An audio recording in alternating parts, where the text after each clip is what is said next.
Welcome, Dr. Langdon.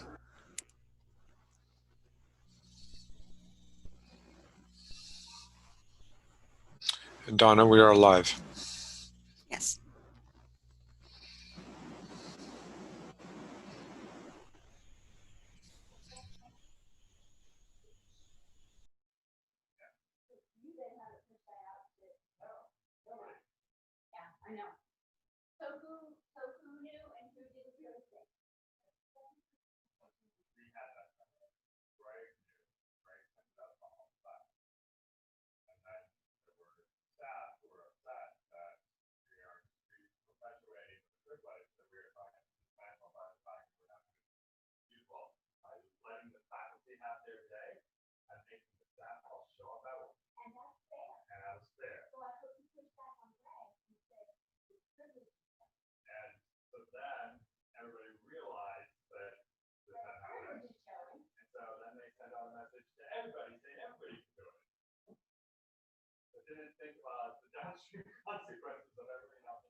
Greetings, Mr. Collins. Can you hear me okay? Okay, we are live.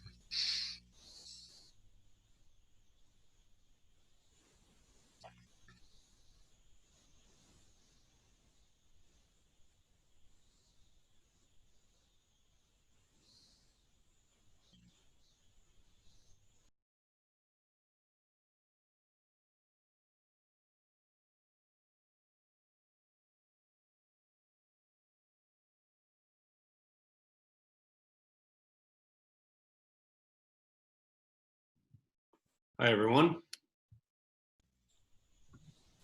Hello. Good evening, Mr. Cox. Got like some crazy art behind me. Hold on.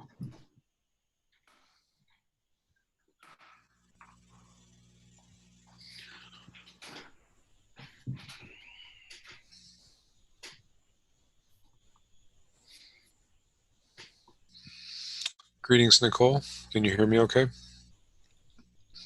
I sure can, Greg. Thank you. Sure. And we are live.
Dr. Smith, Ms. Kazakos, hello.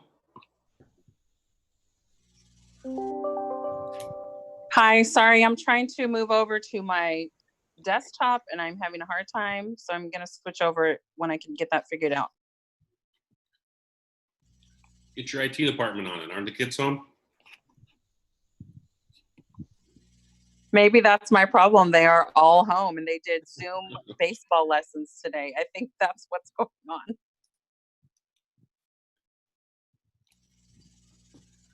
No Netflix. Mommy needs bandwidth. All right, I think, oh, there's Dr. Rogers. We have everyone. We have our new full board. I'm going to call this meeting to order. Ms. Kazakos, can you please call roll? Yes.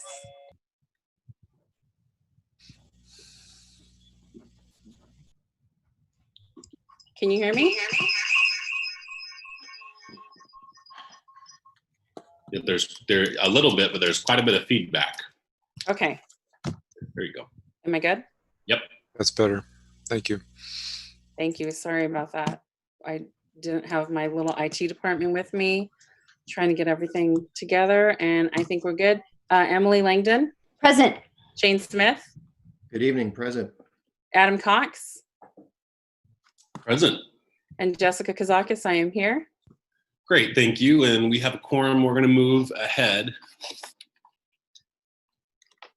to identification of closed session topics.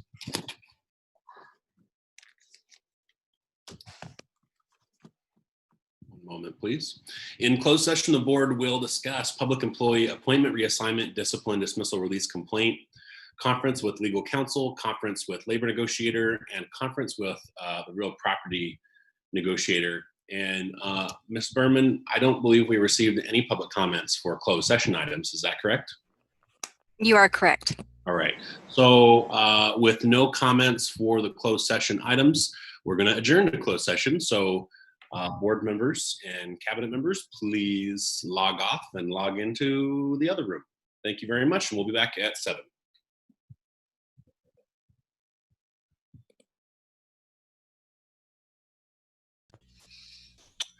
And then Donna, just make sure you keep your session open.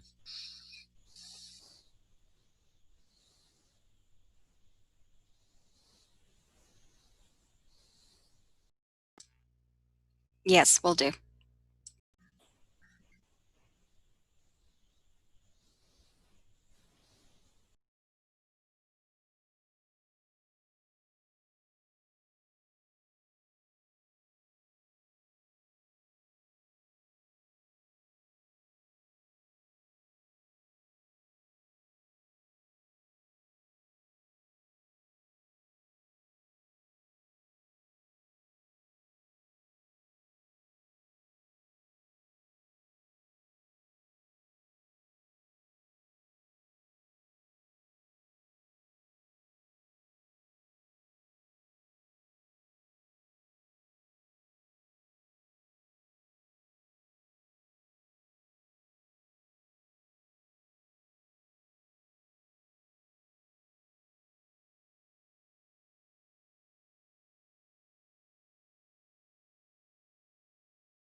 Hey, can you hear me okay?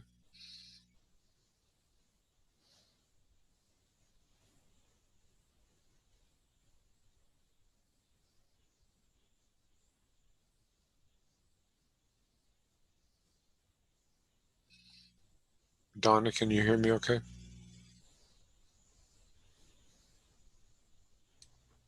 Yes, I can.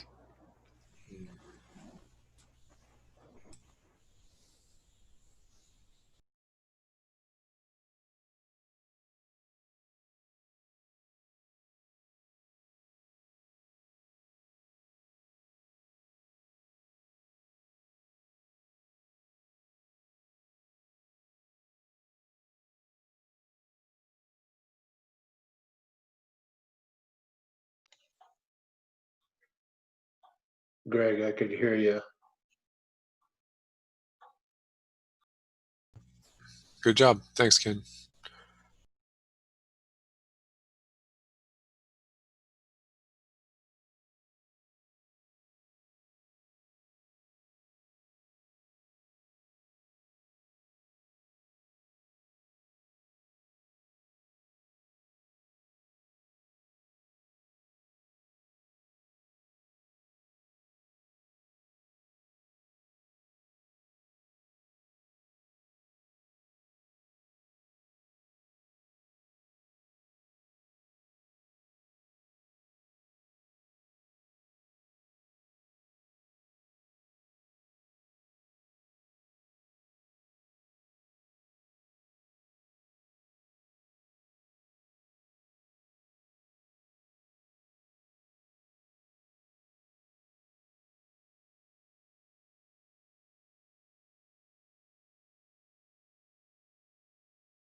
Greetings, Gina Buchanan.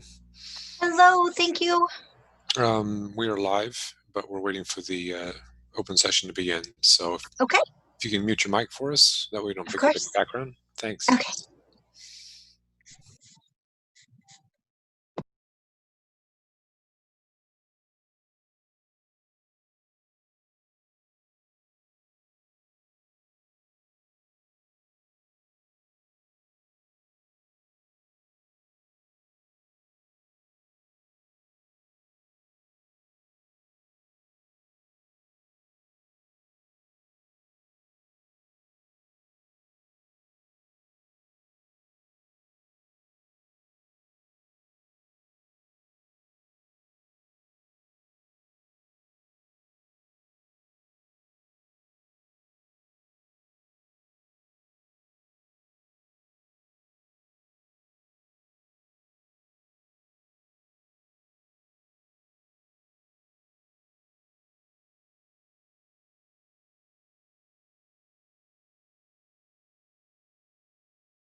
Hi, Misty Schindler.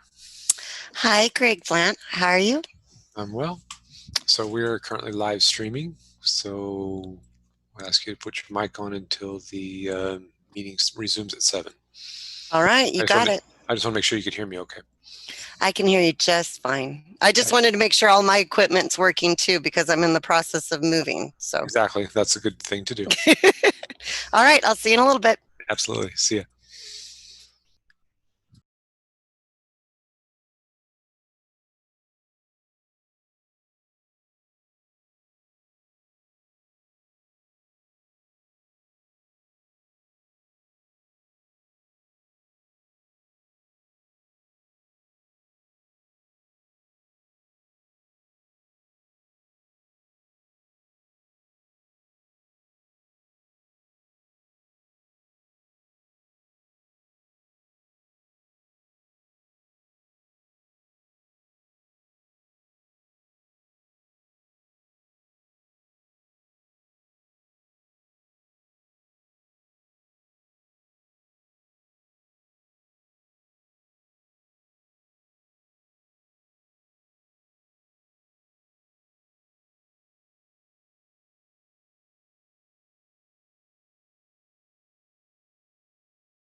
Hi, Mary. Hi. Glad you made it. Sorry about that. Oh, it's okay. So we're live. Just if you can go ahead and mute your mic for now, and then when we start, we'll have everybody to start turning on their mics for introductions. Okay. Thank you. You're welcome. Hello, Ms. Castro. Can you hear me okay? Sí, señor. Gracias, mi amiga.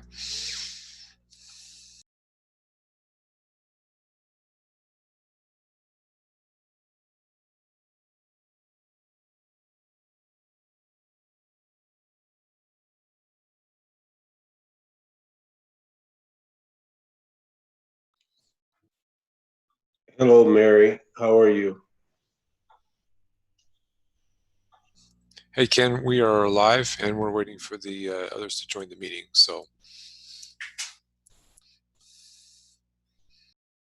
Hi, Ken.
Dr. Pond, can you hear me okay?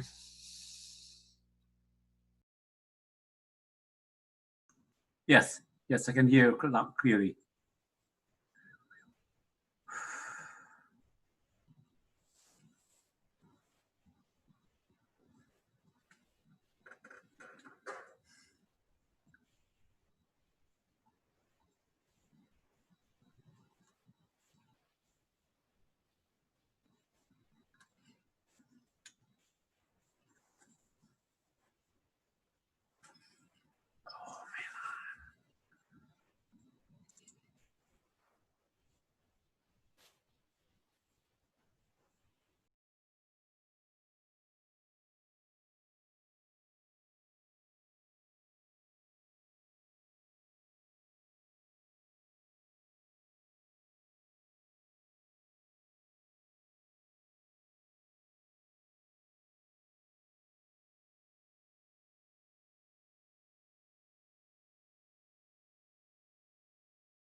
Good evening, Brian Meisenheimer. Can you hear me okay? I can hear you. Thank you. Good.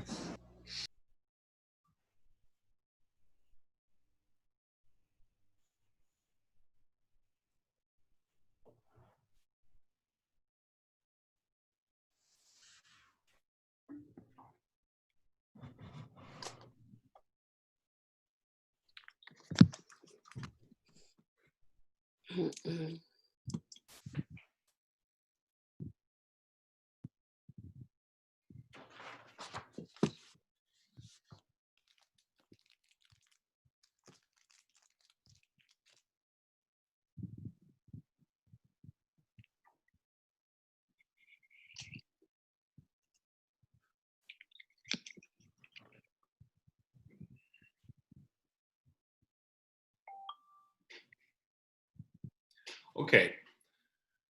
I see Ms. Kazakos. I see Dr. Smith. I see a picture of Dr. Langdon. Are you with us, Dr. Langdon? There you are.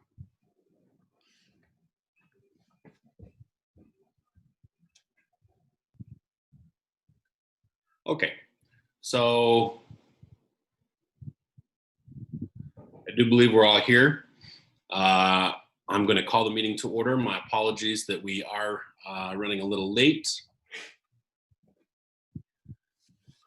This meeting is called to order, this open session of the Merced City School District Board of Education. Ms. Kazakos, will you please call roll? Yes, Emily Langdon, Present. Shane Smith, Present. Adam Cox, Present. and Jessica Kazakis. I am here. Thank you. Okay. There are no closed session actions that were taken other than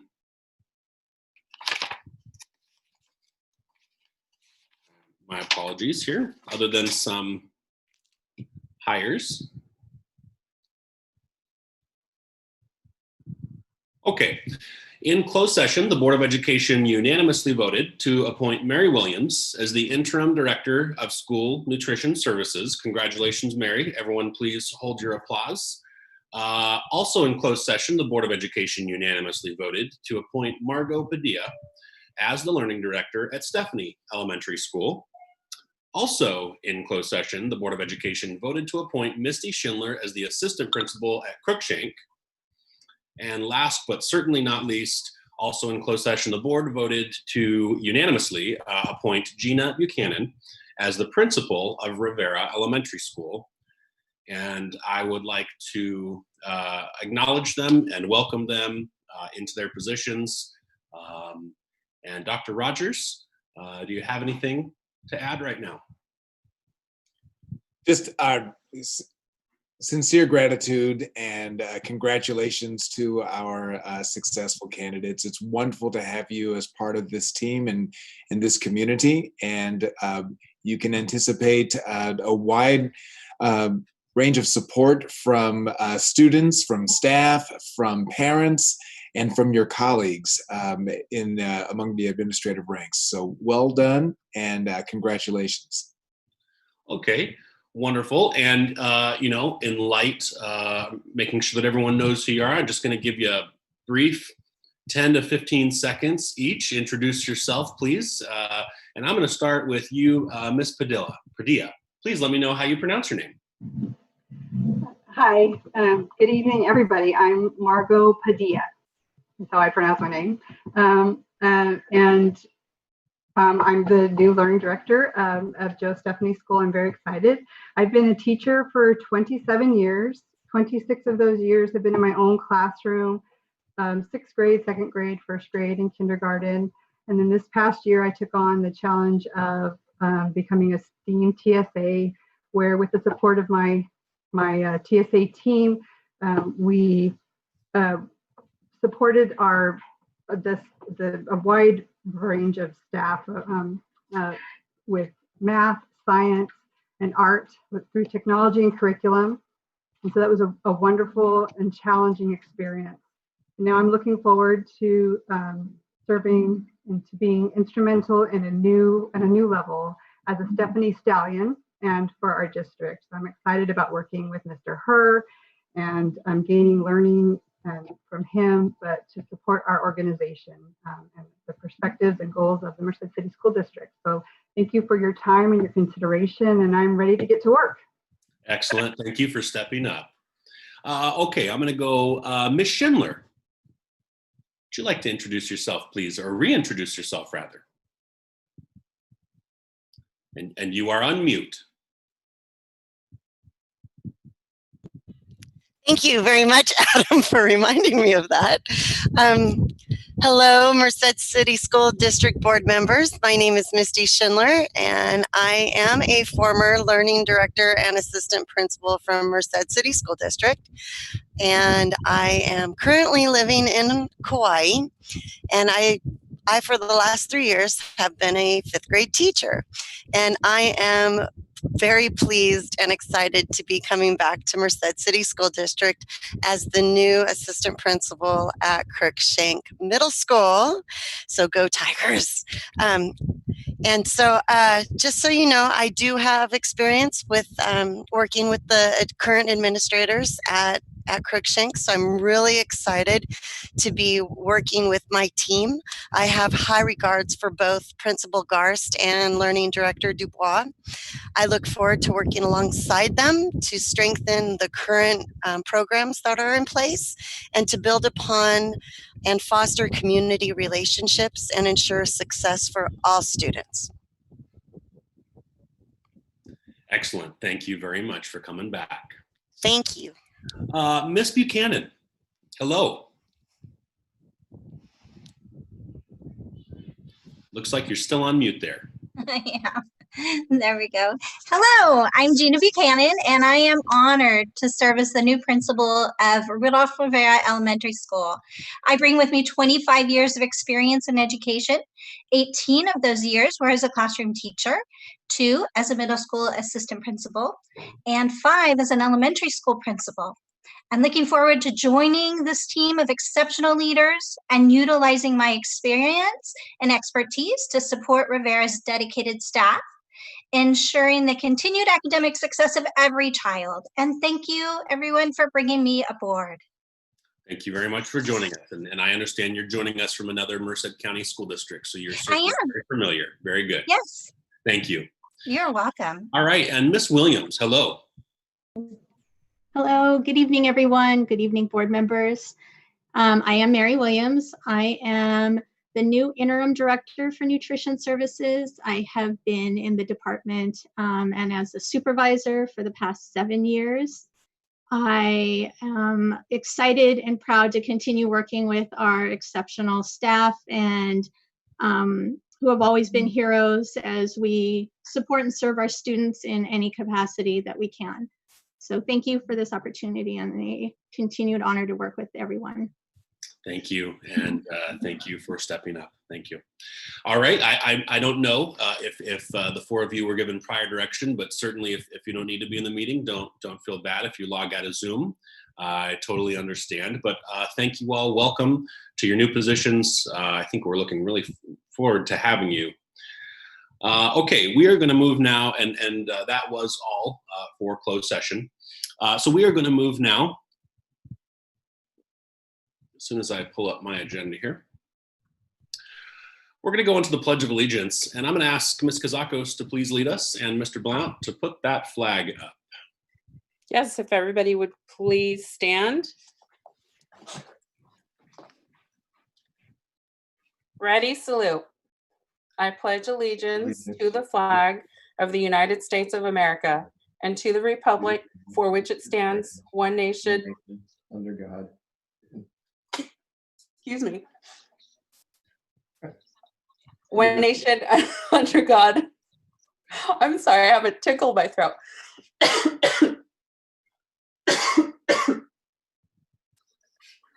Liberty and justice for all.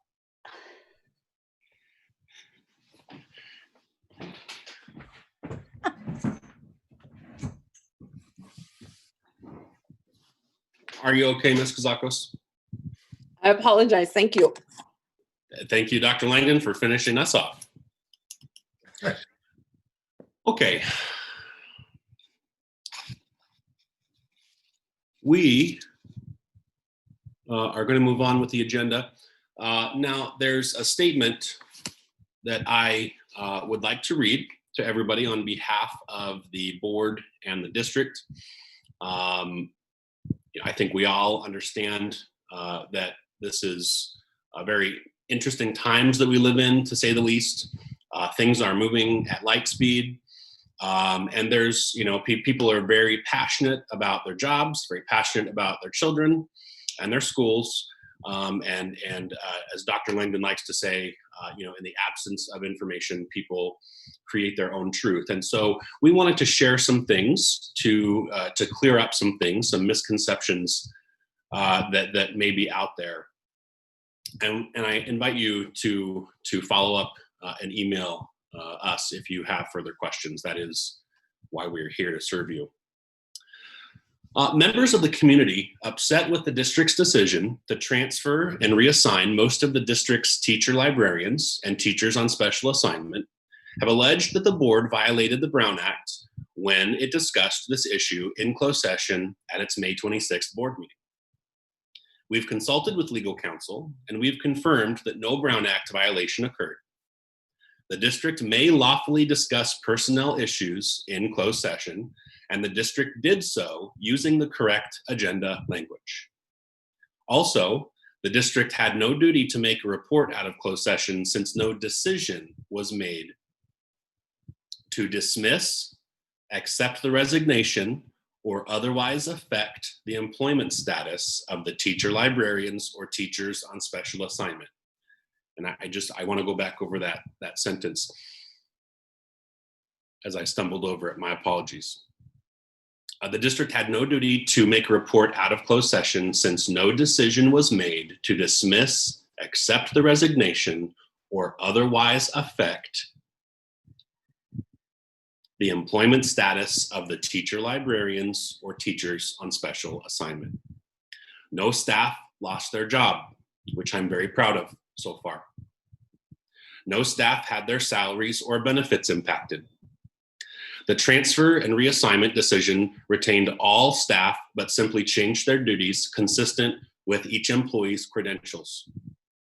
The district places a high priority on literacy and is committed to moving the needle towards greater academic achievement.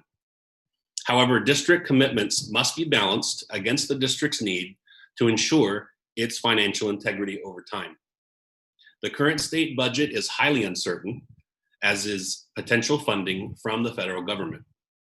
The district made the decision to balance all of these interests.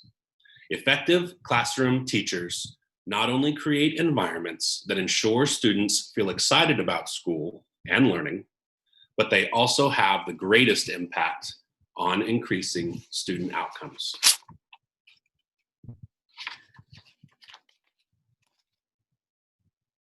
Okay. And I would just like to add, editorialize there as I did, that this is part of the budget process. This is part of what we're doing now. This is the process. And I do understand that people are upset, but there were no secret decisions. This is being done out in the open for these reasons. And we welcome comments on the budget as we move to adopt it later this month. Okay. We're going to go now to items of interest.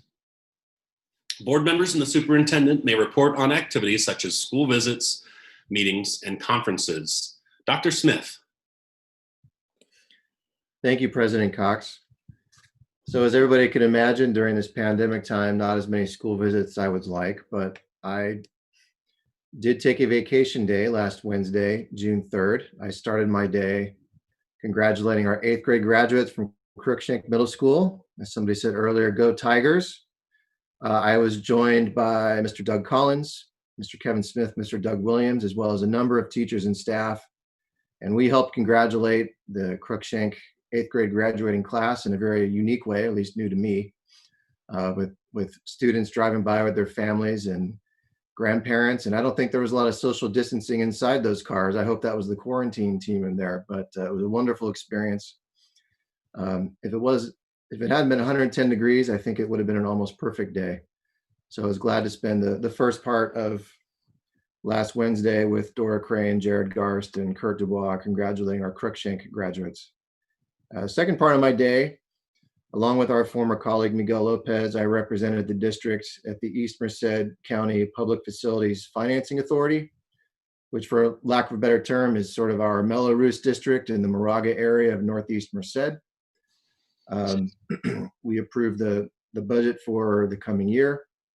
And just so the public is aware, there are a couple of interesting issues for us all to keep our eyes on. Number one, both with the development activity before the pandemic and interestingly, even after, staff is projecting that there is going to be a special tax pot, potentially of $5 million to be shared by the 3 districts that are on in the authority. And one of the questions on the agenda for last Wednesday was originally, how are the districts going to apportion that special tax revenue? That was tabled until the first meeting of next year. And so I would expect that I'll still be representing the district on the authority, and look forward to getting feedback from the board and the superintendent on how to proceed when we get to that meeting in the first part of next school year. So with that is my report, President Cox. Thank you, Dr. Smith. And you actually brought up something. Dr. Rogers, if you wouldn't mind bringing back at a future board meeting, it would seem that we probably need to give Dr. Smith a colleague, a second member to serve on that authority. So please come back around so we can make that appointment. Thank you, Dr. Smith. Dr. Langdon. Yes, I too spent a morning at drive-through graduation. Who knew? But it was June 3rd, and I just want to give a shout out to everyone who figured out that could happen. The videos were great. I actually enjoyed watching Hoovers with my daughter graduating, and then I watched all the speeches from the other 3 middle schools, the student speaker, the principals. It was really fun. Thank you for doing those videos. I think that was important. But the day at the drive-through was phenomenal. I noted that there were 3 general responses by 8th graders. The first was sheer mortification that your parents were honking and that everybody was paying attention to you, and it was adorable, and those kids deserved the attention. The second general experience was the incredibly proud 8th grader who was waving as if they were on the homecoming court. And there were crowns made of money. There was so much pride going on. It was amazing. It was really, really inspiring to see. And then the third experience was the student sitting in the front seat, holding a sign up so that they knew what who was coming, with tears just rolling down their face. And at first I thought it was sweat because it was hot, but I don't know if they were tears of relief or sadness for missing graduation or just joy, but it was really, really moving. So I enjoyed that very much. The teachers were out, they were off the hook. They had cowbells, they had pom-poms. The students loved it. Even though they pretended to be mortified, they loved it, I'm sure. The principal and her team, Mrs. Rivard and Mrs. Ferreira and Mrs. Ayala Olson and Mr. Jacobs were rock stars, and there were a lot of administrators there making the rounds. So it was just a really good thing that happened to this class of 2020. They deserve something, right? So thank you for making that happen. It was much more important than I thought it was going to be. And Hoover Pikachu made it through. A ridiculously large Pikachu attended Hoover's drive-through graduation. I have video to prove it.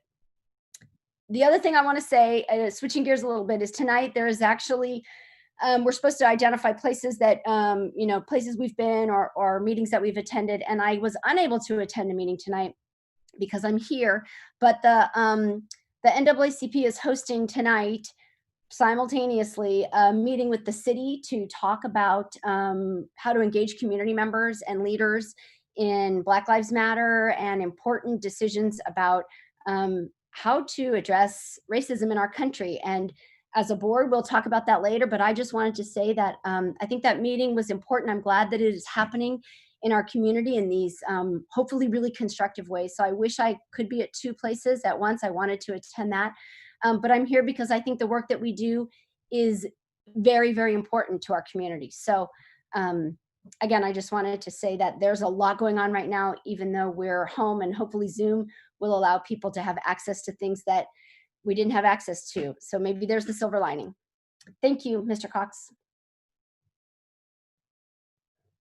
Thank you, Dr. Langdon. Ms. Kazakos. Thank you. I will report that I was able to make it to Tanaya's graduation for a little bit of time. And after 10 years of serving on the board, all of my dreams finally came true to have a graduation ceremony that was not at 6 or 7 p.m. with 100+ degree weather, with our community members and our graduates' family members just having a hard time to struggle in the heat with the different health considerations that we have to take. So I was very pleased that we had morning graduations. I spoke with a student that I ran into afterwards and asked her what she thought of the graduation ceremony. A student I didn't know, I just noticed that she had a graduation sash on. And so I spoke with her and she let me know that she was a Tenaya graduate and she really enjoyed the graduation. So it was great to hear from other students that they enjoyed it very much. I have a niece who graduated from Tenaya, so she would have told me that it was lovely, fantastic, and wonderful, but very happy to hear from somebody unbiased to get their honest opinion. And like Emily said, just to see the family members cheering on their students and how excited the staff was able to get into, all of their students coming through to receive their diplomas. It was just a very exciting time. Graduation is always, one of my top 3 or 4 events of the school year. So I was glad that we were still able to make it happen, make it special and unique on such short notice. So thank you to all of our staff members that were able to pull that together. Thank you. Thank you. Dr. Rogers. Thank you, President Cox.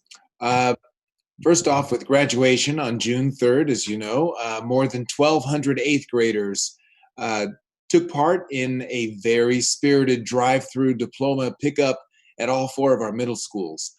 We moved this process to the morning to protect everyone from the heat, but thank you to all the staff who decorated and cheered on our students.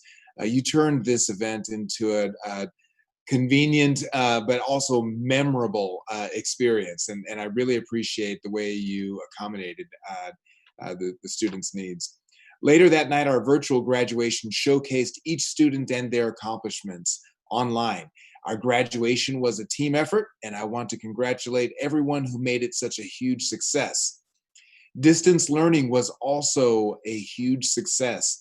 8,200 students and 505 teachers participated in our district's distance learning program. Teachers used multiple tools to conduct teaching during COVID-19. Students in TK and first grade used iPads to access distance learning through the Seesaw Digital Portfolios program, and students in grades 2 through 8 used Chromebooks to access distance learning through the Clever portal. On the Seesaw program platform, 4,889 students turned in more than 130,076 assignments for 171 teachers. The Clever system yielded 101,000 student logins and 7,500 teacher logins. And our counselors, behavior analysts, social workers, and nurses made more than 5,900 contacts to students on caseloads and new referrals. Staff conducted and completed 268 virtual IEPs.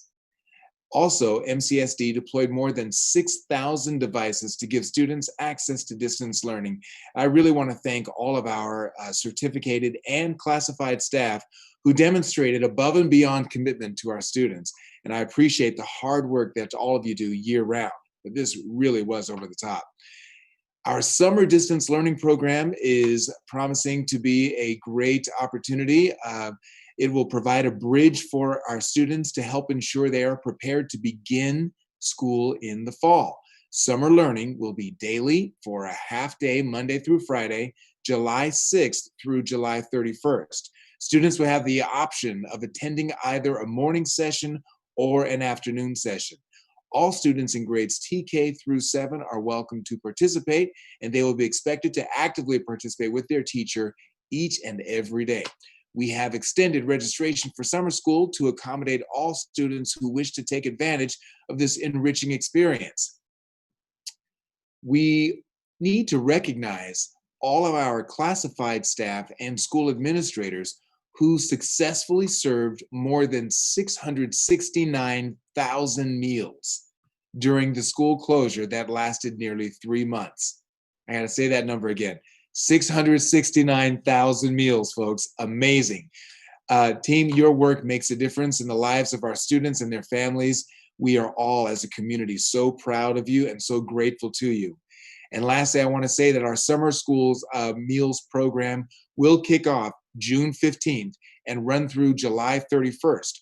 All students will be able to benefit from a nutritious breakfast and lunch, and our drive-through and walk-up grab-and-go options will be available at Rivera and Reyes Elementary Schools Monday through Friday from 8:30 till 11:30. And that concludes my report. Thank you. Thank you. Okay, we're going to go now to the next item, which is written communications.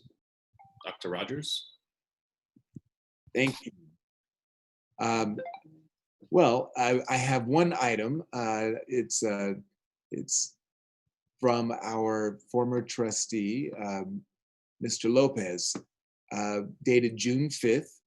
It reads as follows. Dear Dr. Tejan, I have had the honor and privilege of sharing as trustee on the MCSD School Board Area 2 for 3.5 years. During that time, the MCSD community has supported over 12,000 students in award-winning learning programs, including Montessori, GATE, and other education innovations, such as the STEAM Center. The work has been rewarding as the students matriculate to the Merced Union High School District and continue to perform well. While I am proud of the contributions the board and I have been able to make, the work is certainly not done. However, due to my own educational aspirations, my contributions as a trustee must come to an end. With this letter, I resign effective close of business Friday, June 5th, 2020. With humility, I ask that you accept my resignation and recognize my gratitude and respect for the work that has been done and must continue. Respectfully yours, Miguel Lopez. That concludes the written correspondence. Thank you. And we will, I think we all wish Mr. Lopez the best as he heads off to further his education in Michigan. I'm very proud that he was accepted into a number of very, very prestigious universities and had to make some hard decisions. But Mr. Lopez, if you're watching, we do miss you and we appreciate everything. And we will be discussing filling the vacancy in just a little while later on the agenda. Okay. We're going to go now to item 6, it's communications, public comment period. Now, I understand that we have received 12 public comments so far, written public comments so far. And so what we're going to do, and board, please let me know if you agree. We currently have a 3-minute per speaker, 20-minute total timeline. My proposal is that Ms. Berman or Mr. Horta will read each of the written comments that we received, and will do their best to get them in that 3-minute timeline. And of course, I'm happy to give leeway, as I normally do, to speakers if they're finishing their thought. And once we get to 20 minutes, we can then decide what to do. Does that sound reasonable? Sounds good. Okay. Mr. Horta, I think you're up. Yes, sir. All right. This first comment is from Mrs. Tong Vang, and she says, I am a kindergarten teacher at Alicia Reyes Elementary School. I've worked in MCSD for 26 years, initially as an instructional aide and now as a teacher. I'm writing to try to get some answers and understanding to a situation that occurred last week on Friday. Joey Horta sent out an email addressed from our district superintendent, Mr. Rogers, stating the library media teachers and the teacher on special assignment were going to be transferred and reassigned from these positions. This event is very upsetting to many people and me for many reasons, not just that the teachers were losing their jobs in those positions and would be transferred and reassigned with very little notice. First, there was a district board meeting that preceded this Friday announcement by only 3 days on Tuesday, May 26. There was no mention or discussion about doing this to this group of teachers at that time to allow for teacher input or discussion. 3 days later, the library media teachers and teacher on special assignments got blindsided with this transfer and reassignment decision. With this blindsiding occurring so soon after the board meeting, this monumental decision must have been discussed and or formulated at the district office before or by the board meeting on Tuesday, May 26, and could have been brought up at the board meeting for discussion or review by teachers, the district office, and community.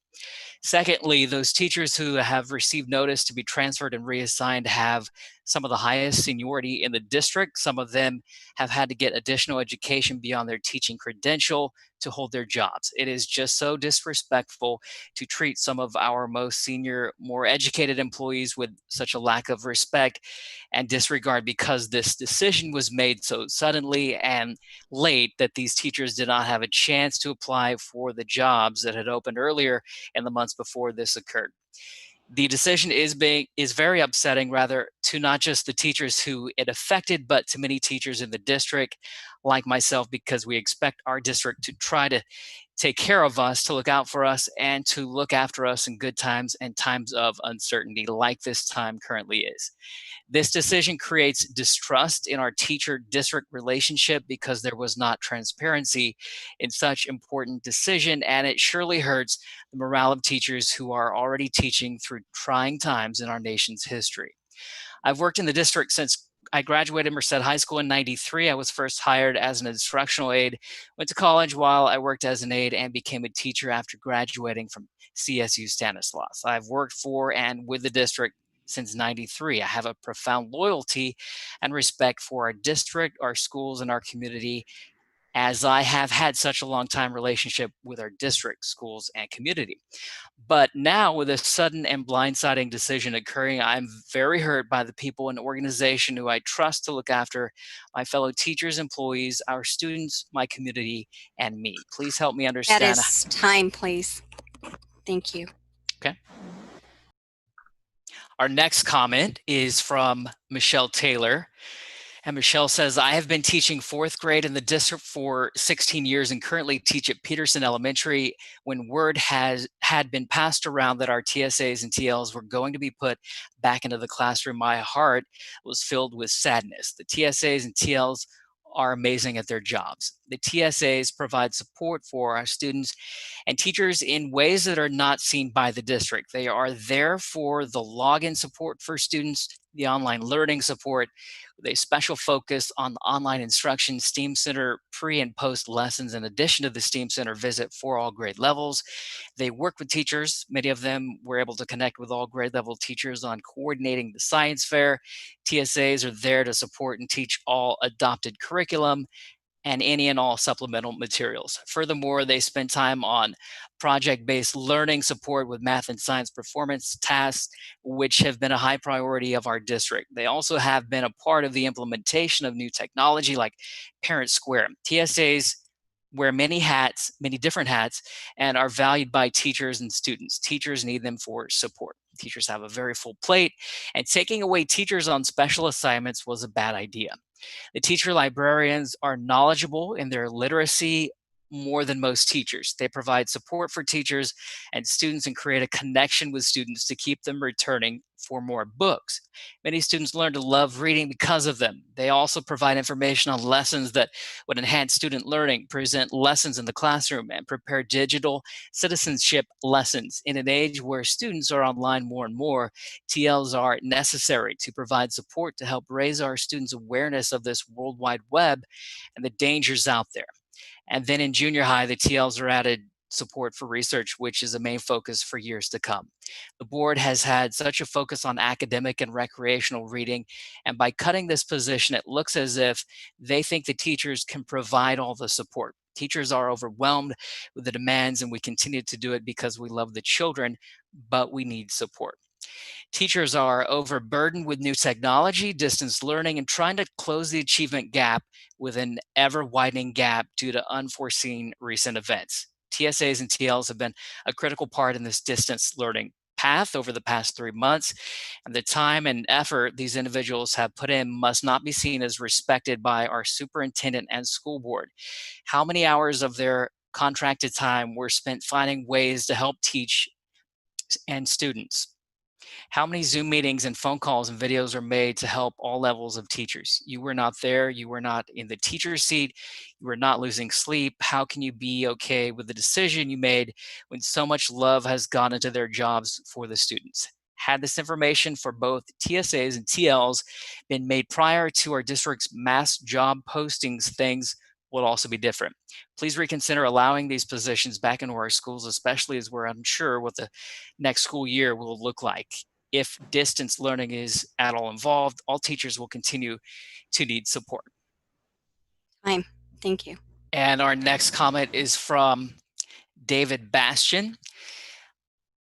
For the past 2 years, I've served as one of the 9 teachers on special assignment for the Merced City School District STEAM program. During that time, it's been my pleasure to support the staff and administration of both Fremont and Muir Elementary Schools. The purpose of this letter is twofold. One, to point out how the TSA program aligns with many of the goals and objectives of the superintendent's report and encourage the board and district level administration to revisit the decision to remove our support scaffold from the district-wide plan. In my TSA role, I collaborate with teachers of every grade level in the subjects of math and science. The TSAs serve as technology and curriculum leaders at our assigned sites. We provide on-site teacher support by training and assisting teachers in the delivery of math performance tasks, 21st century next generation science standards, West Ed lesson studies, and excursion programs. TSAs provide additional training and support through modeling of real-time classroom lessons with the classroom teacher present and modeling new adoptions, curriculum, technology, instructional practices such as math, CCSS 8. These activities support the district's theory of action model of training, providing for and retaining the very best teachers. As experienced classroom teachers, TSAs provide peer-to-peer leadership through the district in advancing the commitment to a mindset of continuous improvement and addressing the wilt-back challenge of improving the range of efficacy with classroom technology.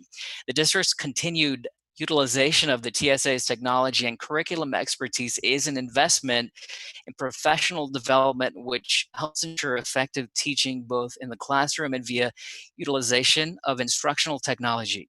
In addition, TSAs can be a vital resource in coherence and implementation, as well as consistency of messaging.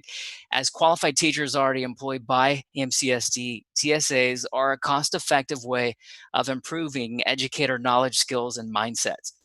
The TSA program is the embodiment of MCSD goals to address literacy and the crisis of low student achievement.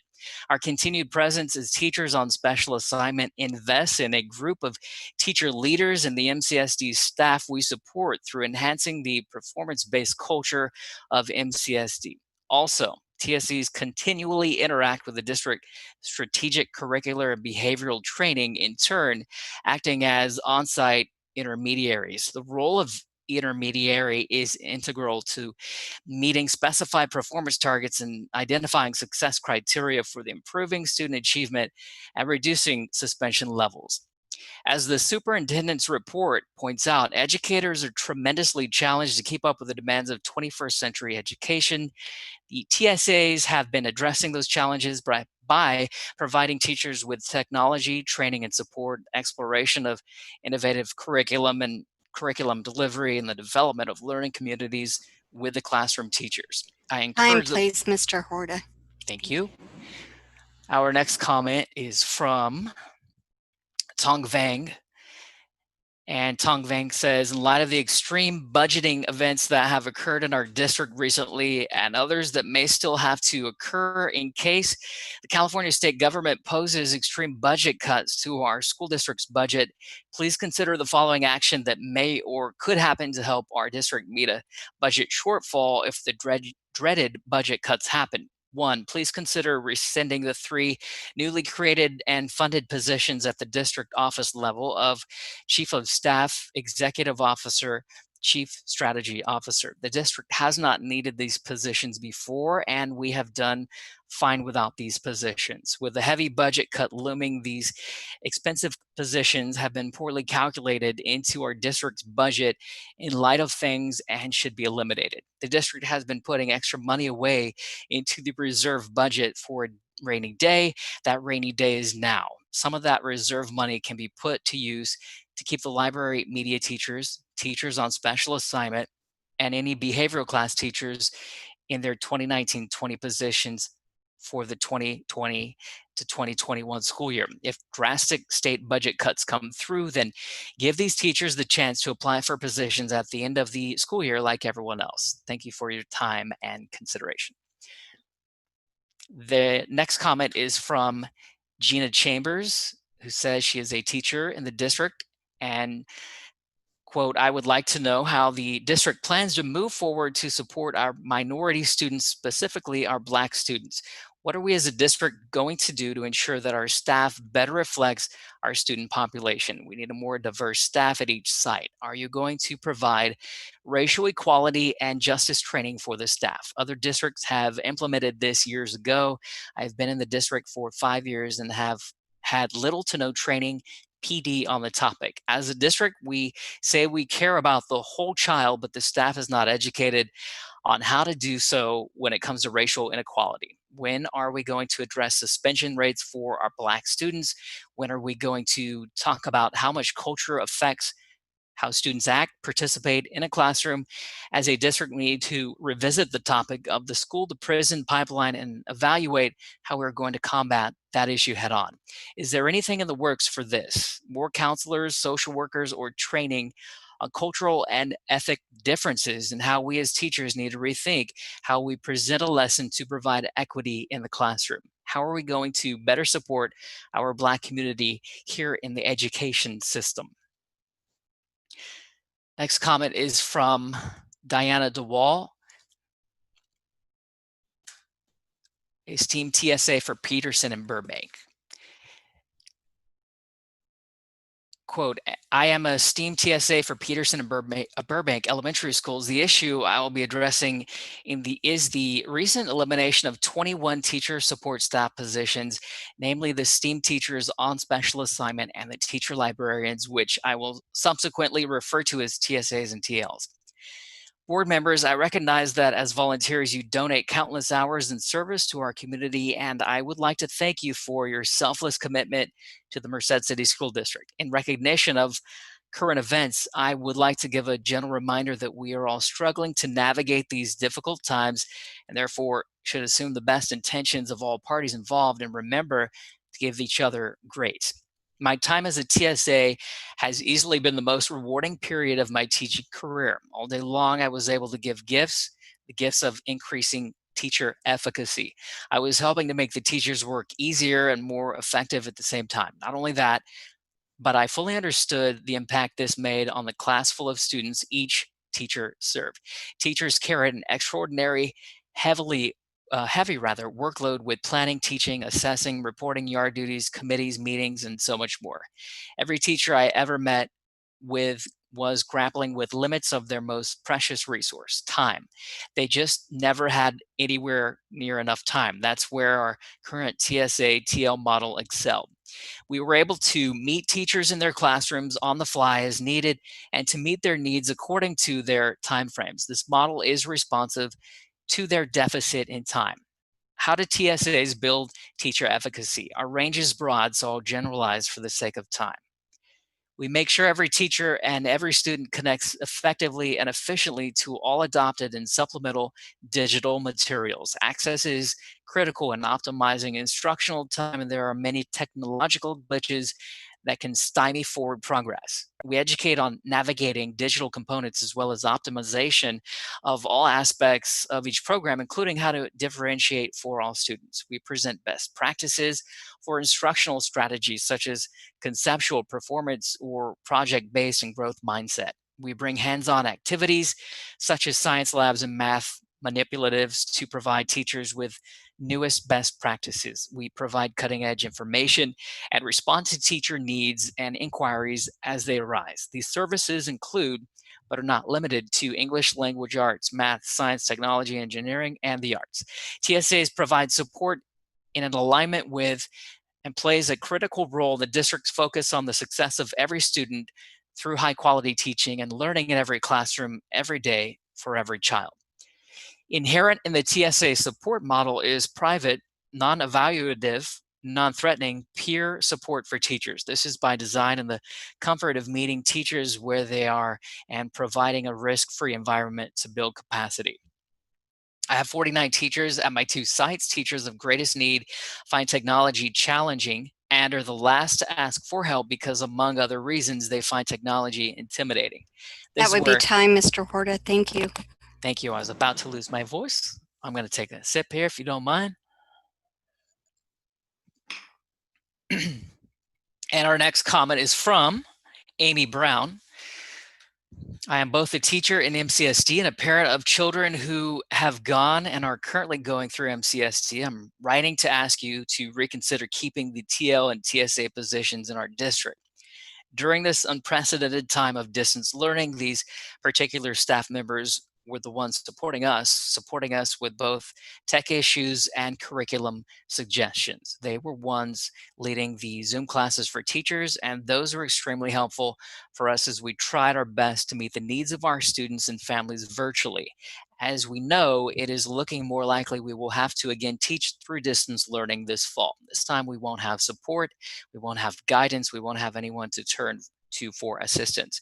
Who else knows our programs as well as those teachers? I can tell you right now how difficult it will be both as a parent and a teacher. In your budget meeting yesterday, you mentioned spending $500,000 for a teacher academy. I know this has been part of the plan for a while, though the details have been unclear. Who will be part of this? Why? What will we be learning? Who is teaching? I would highly suggest you scrap this plan for at least a year. This upcoming year is going to be different. We know it won't be a regular year. This would be very stressful to try to manage classes both in class and online if this is the direction we go, as well as participate in a teacher's academy. The logistics don't seem to be well thought out. Will we need subs? Will it be difficult to get subs? Unless I am sick, I want to be in the classroom, not taking PD. I know most teachers feel that way. I don't think pulling out during the precious time we will have with our students is a good idea. Please rethink this idea and table it for a year. The money saved can go towards saving as many TLs and TSAs as possible. Then in a year, if you choose to eliminate those positions, they can be done in a more fair and equitable manner. I want to add one more thing about keeping those positions, especially in regards to librarians. Our country is going through a state of unrest. Our teachers need to incorporate social justice teaching at school. This is important for all students. Students need to see themselves reflected in their library books and in their curriculum. Who better to help us teachers in teaching social justice to our students than our librarians? They have access to a budget to buy the books. I know I can't afford to buy all the books I want, even though I spend most of my money on my classroom library. Access to resources, choosing those books, and a strong background knowledge of children's literature. I also don't understand why our district is ignoring years of research that show that students score better in schools with strong library programs. There's much research out there about this topic, but one study I suggest you read is a March 26, 2018 article from Phi Delta Kappan, full of data, and makes me extremely upset that my child will be at school without a librarian, and that I as a teacher won't have access to a librarian for assistance in my literacy programs. Please think hard about our students and what they need first before making any decisions. Please make cuts as far away from our classrooms and students as you can. Thank you for listening. Thank you, Mr. Horta. That is time, and President Cox, that has been a full 20 minutes. Thank you, Ms. Berman. What is the board's pleasure? Would you like to waive the timeline and continue? I think we should give Mr. Horta a chance to get a drink of water, and then I'd like to waive the timeline and let him continue. Thank you, Dr. Smith. Is there a second? Okay, I agree. I'm seeing nods. Okay, all right. Let Mr. Horta have a drink. Take another one, Mr. Horta. All right, I'm ready if you are. Go ahead. The next comment is from Pam Atkinson, a teacher in the district. And on Friday, she says, on Friday, May 29th, the librarians and other teachers on special assignment were told that they were to be placed into classrooms and that the positions had been eliminated. The announcement was made after site openings had closed and the few assignments not taken by current staff have been posted to the outside community. This left our displaced staff with no real opportunity to select a site or grade level that they would like to move to. This was done with no public hearings or warning to those involved or to their colleagues. When there is no communication, doubt, and suspicion develop, leading to unhealthy conjecturing. Could this have occurred because librarians were upset that a recent opening was poorly handled, leading to confusion over who could or who could not apply for the position? Or could it have been that the district administrators had decided that an increase in district dollars be allocated for academies and AVID instead of librarians or teachers on special assignment? Maybe the money was needed so that additional district administrators could be added. This unhealthy guessing would never have occurred if past practice had been honored and these hard decisions had been made only after stating the problems or needs and the brainstorming possible solutions with staff and community. If that had occurred, you would have been informed that our community values or librarians very much and would have insisted on further discussion. Each time the possibility that librarians might be cut was brought to our attention in past years, the parents and teachers convinced the district leaders that librarians were much too important to our children and teachers. It was insisted that cuts be made somewhere else. Maybe this is why the decision to eliminate the library position was made in secret and then sprung on us with no notice. We all know that due to ramifications of COVID-19's impact on our site, district, county, and state budgets, the need for budget cuts is a probability. We also know that our governor is waiting to hear if Congress will allocate money to our education programs in order to alleviate some of this need. It has been announced that state legislators have stated that education programs will not face budget cuts. Until we know for sure, We had to utilize our forums and formulate a plan before taking this action. The high school district held public hearings to look at the budget issue before building their plan. In the past, that is how Merced City School District operated. Why is our district now ignoring past practice and refusing to hear input from staff and community before taking such drastic measures? My colleagues and I are very upset with this decision and with the direction our district is secretly taking. That would be time, Mr. Horta. Thank you. Our next comment is from Julie Booth, who says, 1, I would like to see data on students placed in combo classes. What were their test results prior to being placed in a combo?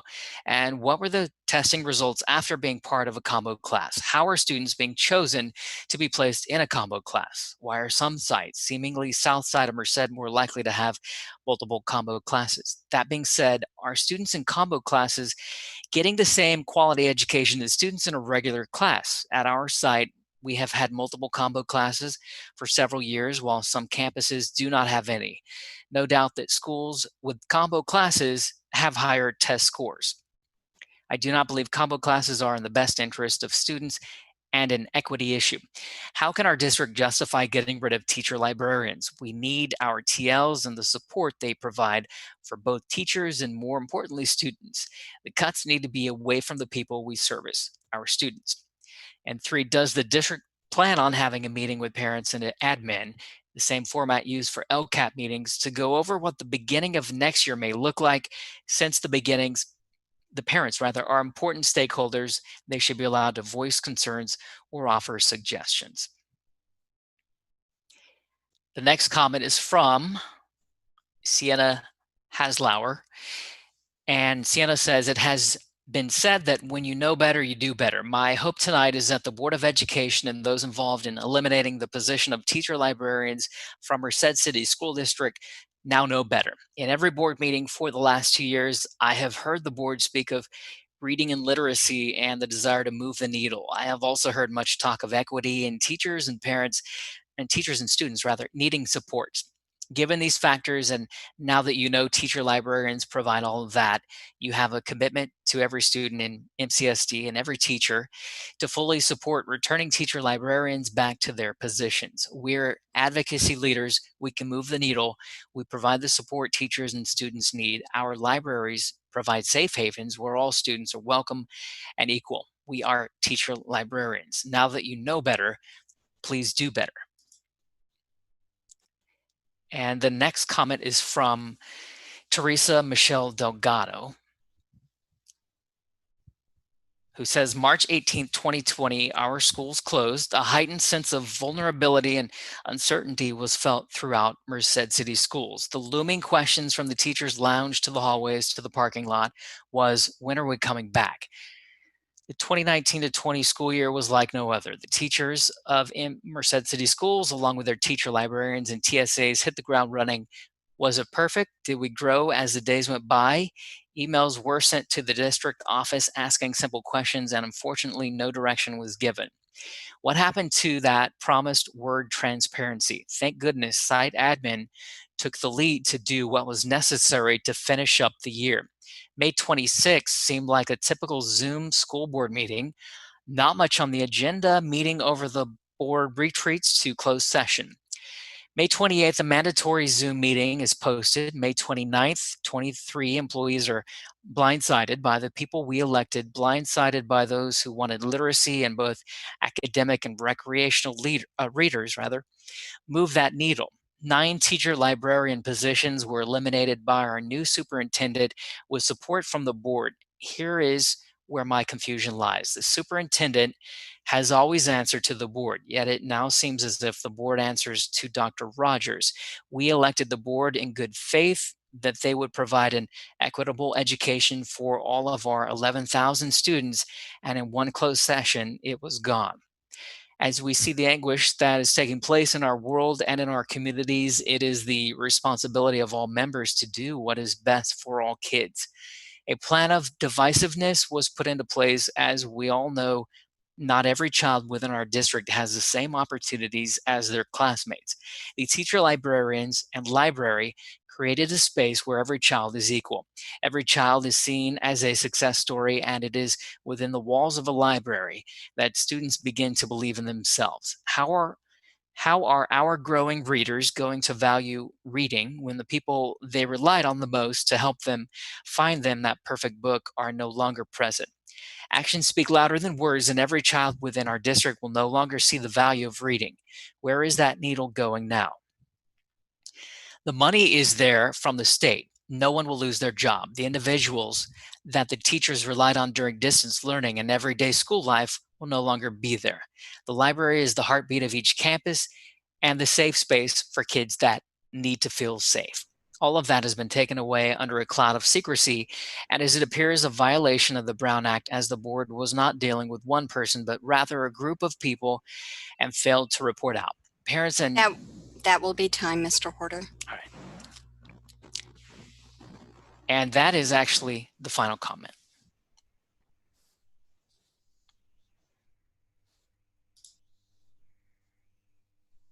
Is there not one more? Oh, I'm sorry. It looked as if there was a blank space, a blank page. My apologies. There is one more. This is from Maria Brouillard, who says she is a former 11-year employee of the district and parent of a now 7th grader in the district. I would like to share my observations about the removal of LMTs and TSAs from their positions. I'm sure others will share comments about the values the district places in literacy and the hypocrisy your decision results in. So I'll let them make those comments. Instead, Dr. Rogers, I'll share the information I believe you're trying to hide from the public and even disguising from the school board. We can all acknowledge that we are in a dire situation, both with the loss of learning from the district's failed attempt at distance learning and the upcoming budget shortfalls we are expecting. Obviously, cuts have to be made to meet our budget. Merced Union High School District has held a budget workshop a few weeks ago, followed by a presentation of possible cuts that would be needed. They then formed a budget committee consisting of 2 board members, 2 administrators, 2 representatives from each of the employee unions, and 2 community members. That committee met last week, and tomorrow night will present the proposed budget and hold a public hearing. The budget will then be approved 1 week late on June 17th. Though we may not like the cuts that will be coming, the district provided multiple opportunities for public feedback and made a committee that was a true representation of all stakeholder groups. Now let's look at MCSD's budget process. The school board apparently approved in closed session on May 26th Dr. Rogers' proposal to eliminate all LMTs and TSAs positions and move them back into the classroom. This was not an item identified on the closed session agenda, nor was it reported out in public session, a clear violation of the Brown Act. The affected teachers were notified of this action, or blindsided may be a better description, via a Zoom conference May 29th. There was no public comment session. Principals were even notified that this was happening until after the fact. Vacant positions for next year had already been posted and filled. The first time the public got to learn about this was by watching a budget committee meeting on Zoom yesterday. I didn't know it was happening because I didn't receive a Parent Square notification like I do about all the school board meetings. I just happened to stumble upon it while looking for a link in tonight's meeting. When Dr. Rogers called roll at the meeting, he called 2 board members' names, said we have quorum, and moved on with the meeting. Are you telling me your budget committee does not have any parents, teachers, employee group representatives, etc. in it?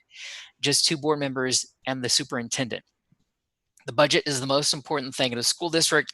This is what determines how our students will be educated. I can say more, but I need to move on. Dr. Rogers made it clear that the reason we need to cut all TSAs and TLs is because of the dire budget situation. Okay, I get that. I don't agree with it, but I'll follow you. Here's the kicker. When asked if the positions would be restored if the budget problems are solved by the state being able to fully fund our schools, his answer was no. Mr. Horder, that would be time. I'm sorry. All right. Okay, thank you. Thank you, Mr. Horta and Ms. Berman, for organizing that and reading that. Thank you to everyone who wrote in. There were quite a few very long and very well thought out emails, so thank you for taking the time to do that. I can let everyone know that in addition to what Mr. Horta just read out, that the full comments that you submitted have also been shared with the board, so that the entire board, so that the board members can review them or have already reviewed them.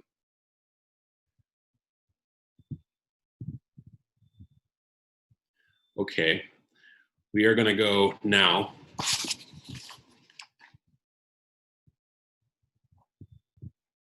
My apologies. We're going to go down to the next item. We're going to go to the consent calendar. And I'll entertain a motion for that, please. What's your pleasure?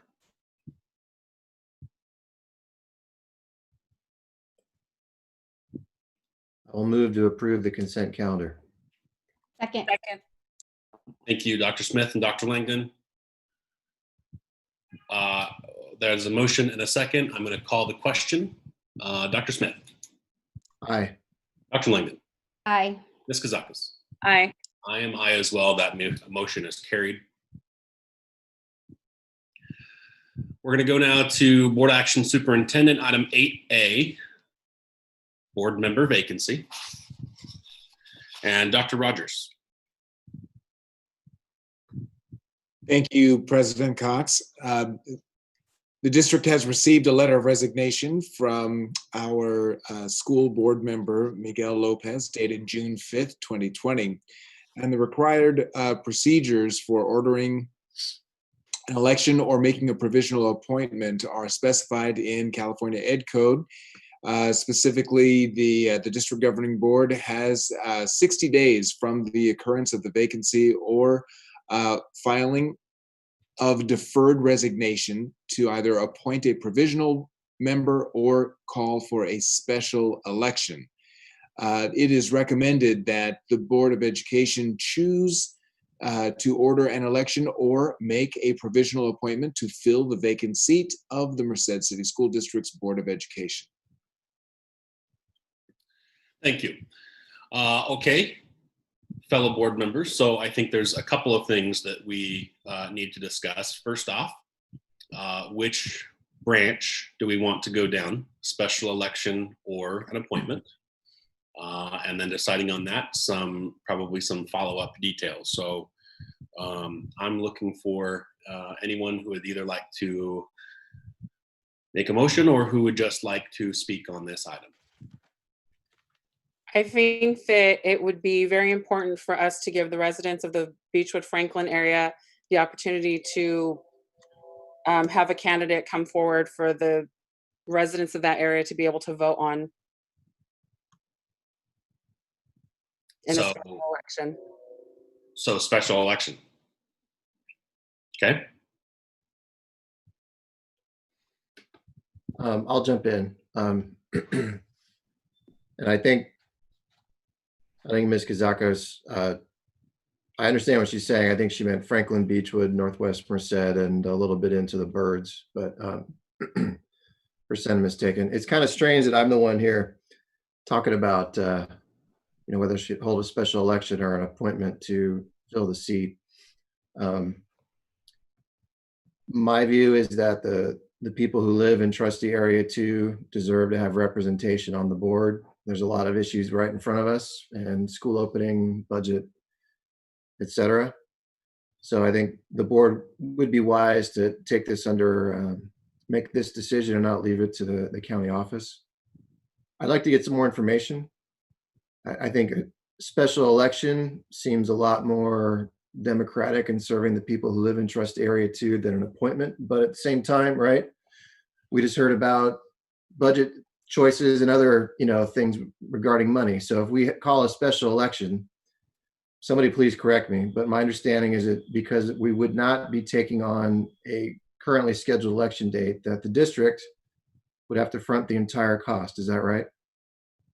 Yes. Okay. And Dr. Rogers or anybody on the call, do we have a ballpark for what it costs to run a special ballot election by mail in trustee area 2? I mean, I would imagine we're talking low five figures at minimum. That's correct, although I don't have a specific figure to offer the board this evening, but you're in the ballpark, yes. Okay. And so then there's the question of, for lack of a better term, forgive me, candidate readiness. So I know Mr. Lopez announced on Facebook maybe 2 months ago that he was going to, I can't believe this, decide not to go to Harvard or Berkeley so he could go to Michigan. But, you know, fair question, how many people who live in trustee area 2 have thought about, would they like to serve on the board? Are they ready to mount a campaign?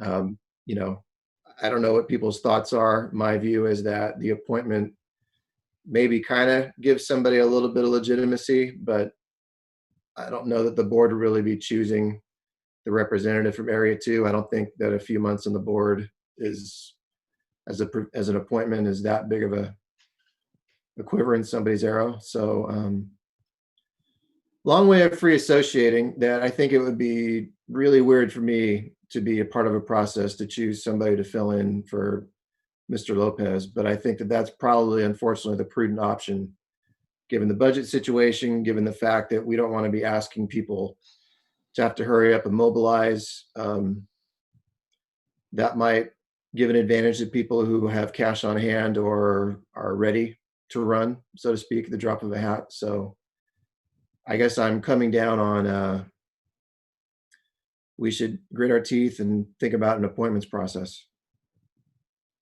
Thank you, Dr. Smith. Dr. Langdon.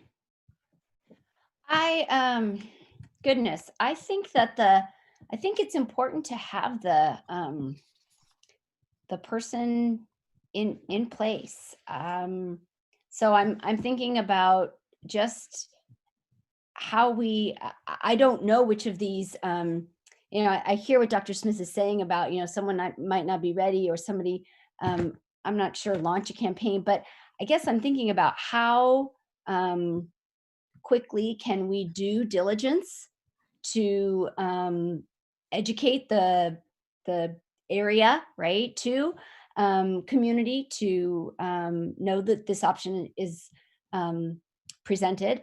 It seems to me that there is, you know, people have their antennas up. This is more, again, some of these silver linings of COVID. There's been more engagement in some of these Zoom calls than we see in meetings in person.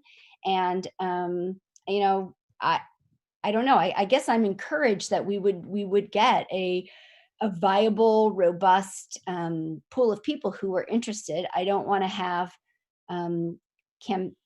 campaigning be barriers, but that's how we got on the board, is to campaign. So I am really torn, and I want, I guess I just want the position filled with someone who can come on board and do this work with us, because our work is cut out for us. I'm not sure I have an opinion right now. I know this is not like me. I apologize.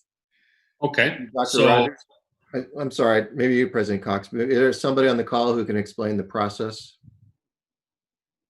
if we go to an appointment or we go to a special election? Well, I can do that. Go ahead, Adam. I'm going to weigh in first. Oh, sorry, please. Nope. So we only have 2 options.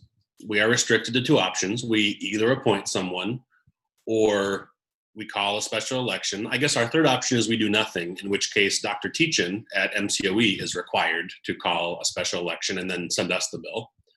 So I don't see spending money. You know, I know the last time that I was on a competitive ballot, you know, I asked for the cost just for my trustee area in a consolidated election where we were sharing all of the costs with numerous other, you know, cities, special districts, whatever. You know, it was $25,000. So I would hate to, and that was 8 years ago. So I would hate to see the cost of shouldering an entire election right now, especially considering the fact that this position will be up for election in November. I believe very much that the residents should have representation now.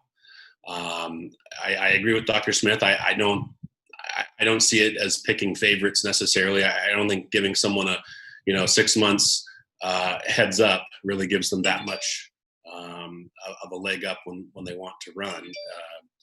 But I we don't have the option of just keeping it vacant until the November election. So in light of that, I feel very strongly that we need to make an appointment. And Ms. Hamlin.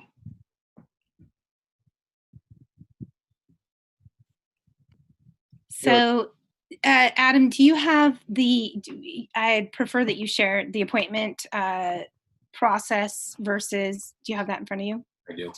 Okay, awesome. I think it'd be better coming from you. Sure. So it looks here like we have a basic timeline. So tomorrow we do need to let MCOE know what our decision is. If there were an appointment, there is a proposed timeline from staff that would schedule the various steps in that appointment process, with a culmination of an appointment on or about July 21st. If we were to go with election, and mind you, the person that we would appoint, if they wanted to run for another full term, would need to still pull papers and run as normal. So that is not in any way being jeopardized with an appointment. Everyone's got to run regardless of whether we appoint them or not. Correct. And so I don't necessarily see a timeline here for the election, but I'm sure that there are various requirements in the Ed Code about when that election would have to occur. And as I mentioned, because of time constraints, we cannot consolidate it with the November election. Are there any implications to, in recent history, this board has had this process, but it wasn't during COVID-19. Do we have thoughts about if that would negatively impact our ability to do an appointment, really in good faith and robustly and with all the right communication measures? Or do we feel like people are, because information is unfolding literally daily, maybe people are more engaged and aware, and we could actually reach people quite easily and put together, reach a pool of people who would be interested. I guess I'm just guessing. I'm not sure where people are.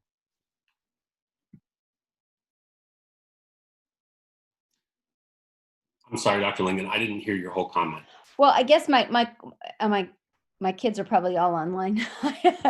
I feel like I'm just worried about the impact of COVID-19 on people's ability to participate in a non-election. I am leaning toward that, but I want to make sure that we can move rapidly and appropriately through a process that doesn't put anyone in not having access, right? I want it to be an open access process, but I also think that the awareness is there. People are watching. There is an engagement that is exciting, hopefully, and would perhaps continue. So I guess I'm leaning toward, if we feel like we can do this in a way that is safe and swift, I could see the appointment process being reasonable and hopefully equitable. But I want us, in light of recent urges to do more communication, during a crisis situation, one must communicate relentlessly, and that's exhausting. You think you've said it and you haven't said it enough, and I'm learning that in every facet of my life right now. So we would need to really diligently communicate, so this was not something that was not conceived as completely transparent. And I urge that with the strongest voice I can come up with, that we really have to do a good job of that. And if we do that, then I think the community would be well served by an appointment process. If I can add to that, Dr. Langdon, that an appointment process offers the opportunity for Area 2 to continue to have representation until the election in November. So I think that that's really our priority right now. I guess that's my most urgent. Whichever of these processes can appropriately yield someone to sit in this chair and continue to represent and do that. That I think the sense of urgency is the most important thing, but I don't want the process to be undermined. So in my view, the appointment, and it's not like we're appointing someone, 6 months after Mr. Lopez was elected and they have another 3.5 years. I mean, come on, folks. I would have a really hard time. In fact, I wouldn't vote for a special election because we'd be paying an arm and a leg for that. And then 2 months later, still having to pay the county again for a normal election for the person that was just elected. And I don't know how we spend that money right now. We got to think about the candidates too. This was an issue discussed when I was on the Charter Review Committee for City of Merced last summer. One of the justifications for moving the mayor's seat from a 2 to 4 year term was that these are community elected positions, right? And so if we were to hold a special election, even if it's in July, there's going to be people who are basically going to be running for school board for 6 months straight. And, we don't need to do that to somebody. So I think once every 2 years is enough. And I think what I'm hearing, guys, is we're coming down on doing an appointment. We've got some discussions about process, but I'm kind of hearing some consensus. Maybe ask Jessica to jump back in at this point. I understand all of the concerns that are voiced. I don't want to have to pay for an election either, but I think the right thing to do is to let the community vote for the person who they think is going to best have the position, even though they're going to have to, if they're still interested after the time period to fill the current seat, have to rerun again for another full term. I think that community in District 2 needs to be able to vote for the person who should hold that seat.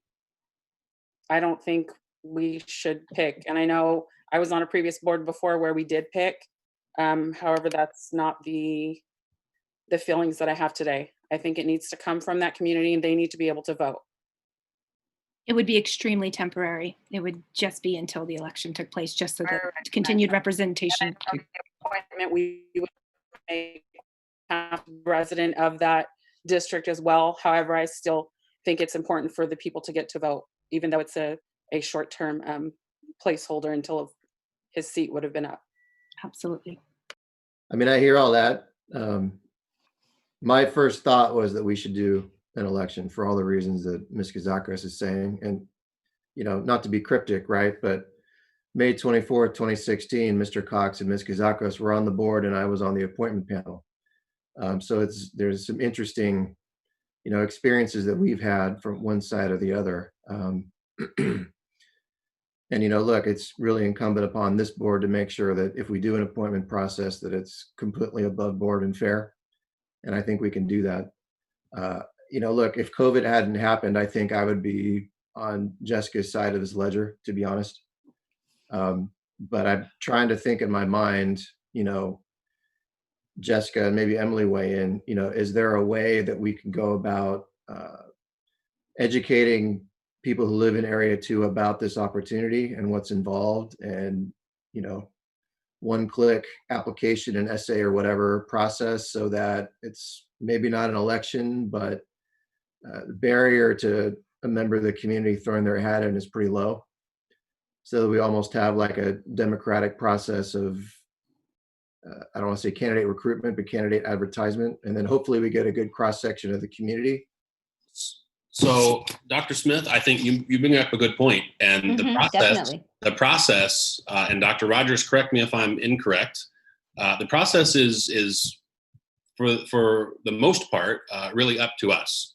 The last time around, Dr. Smith, when in the case that you're referring to in 2016, the board decided on which questions, how many questions, the method of advertising. I mean, it's really up to us.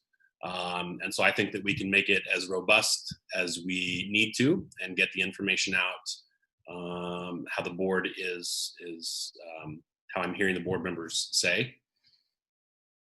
I don't know. Maybe I'm confused. I don't know that I really support an education campaign to let people know that we have a regular board election coming up in November. I don't think that's an appropriate use of district funds, but maybe I misunderstood.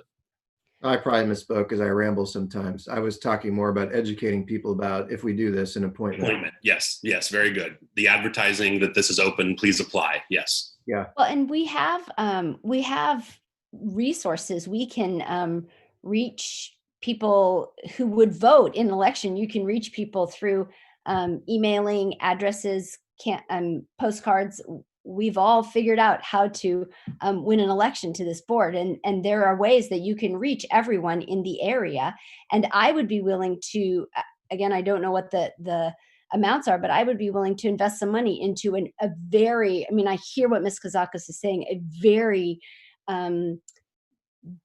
robust and really active way to reach the community members. And so they're almost, they're getting the information and again, move all of the hoops out of the way. This isn't about jumping through hoops. This is about really engaging a member of the community who will be actively engaged. So I say we do everything we possibly can. We have a lot of means. We have a lot of ways we could get to people. We do not mail this in. We absolutely go after the community members, the citizens of Area 2, and due diligence.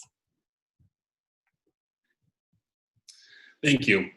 So that we can further this along as the clock is ticking on, I'm actually going to go ahead and make a motion that we select the application avenue, the appointment avenue, rather. I will second. Thank you. Are there further comments from the board?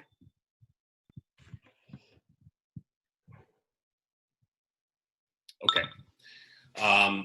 I do have just, are we discussing process tonight or will that be? We need to tonight. Mm-hmm. Okay. Yes. So, and I think Are those separate motions? I'm sorry, Dr. Smith? Those would be separate motions though, right? Yeah, exactly. In my mind, we would decide the method that we're going to move forward with, and then we can decide on the specifics immediately after.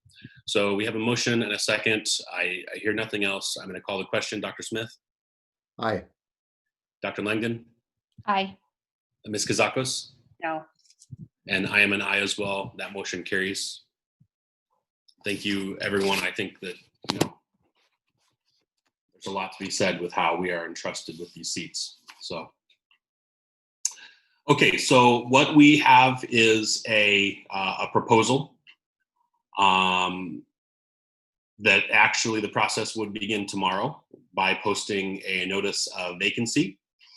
And there is a template from what we had used previously, the last time that we made an appointment. I think that we've just given some oomph to staff that we want it to be a very robust advertising process in Trustee Area 2, making sure that we're using different methods of communication to get this information out there, right? So it looks like here the proposal from staff is to post this, like I said, beginning tomorrow, the advertising by June 23rd, which is our next meeting. We would get a progress report on what is going on, how much interest there's been, perhaps by that time, if there are any applications received.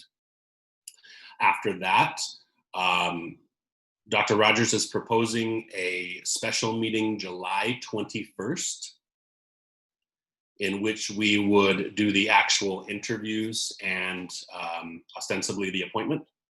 That's correct. So there is, about 5 to 6 weeks worth of time for people to learn about this and compile their application.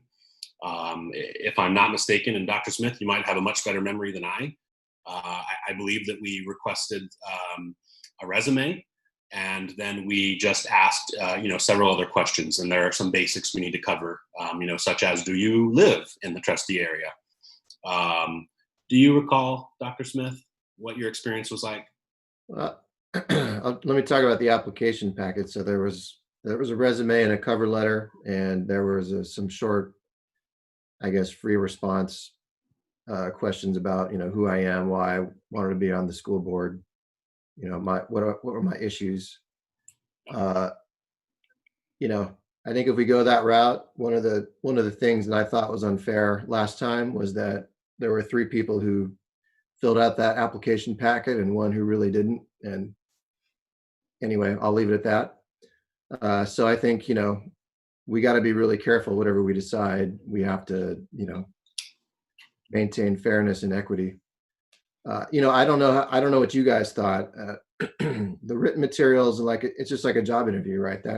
That's kind of one of the hurdles that makes people come in serious. But it was really, I thought about, the oral discussion. I agree. So I think, look, the free response stuff was kind of probably a little silly, but a resume and cover letter, free response, but people should know that they got to try to explain, why they're interested in the opening and who they are and where they're coming from. Just so the sitting board has a sense for who's sitting in front of us when we get to the interview. I remember it being a very big and thorough and detailed packet that we put out for applicants to take in. But I think it was really important that we were we had, it was a giant packet, but it was very important, like Shane said, to get to know the person as best we can. Of course, we did the in-person interviews as well, but it was important to get their responses and to get to know them as best that we could, even prior to getting to the point of the in-person interviews. Yeah, if I recall right, the packets were made public with the agenda material 72 hours in advance. So, and I generally support us using a very similar process to last time. Similar materials that have been updated, of course. I seem to recall that many of the written questions were, very, I'll say basic, right? And I think you hit the nail on the head, Dr. Smith. For me, sitting on the other side of that table last time, I found the oral interviews to be really what sealed the deal for me. It's very hard to learn a whole lot about someone by just some text answers, but they're great for background and context. Yeah. The only real specific request that I have, there is just nothing in this world that annoys me more than having to fill something out, print it out, and put a stamp on it. People, I don't buy stamps. I don't have stamps. Many people don't, and they don't want to get them. So we need to be able to take applications electronically. Are we not able to do that?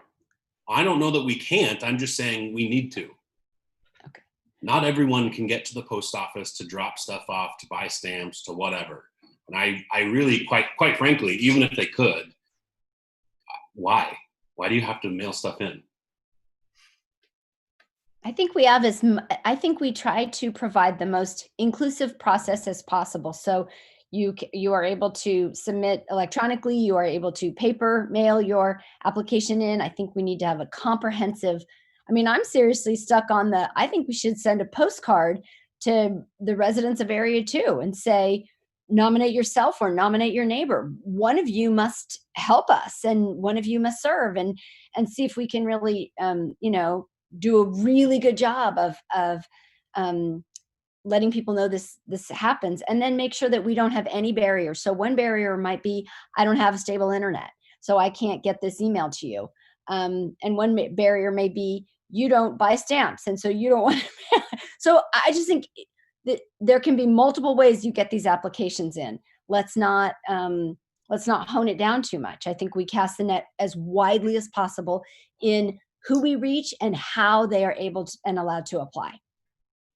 All bets are off. Let's do this. Well, I think we should allow electronic submissions, although Adam, I have stamps and I have a checkbook. Last time I didn't quite understand the message, but the candidates had to come down to the district office and walk into the superintendent's office and submit papers. I'm not sure that we need to go through all that. If you need to fill out whatever we ask, but I would agree with you. Electronic submission should be sufficient. We might want to check with council.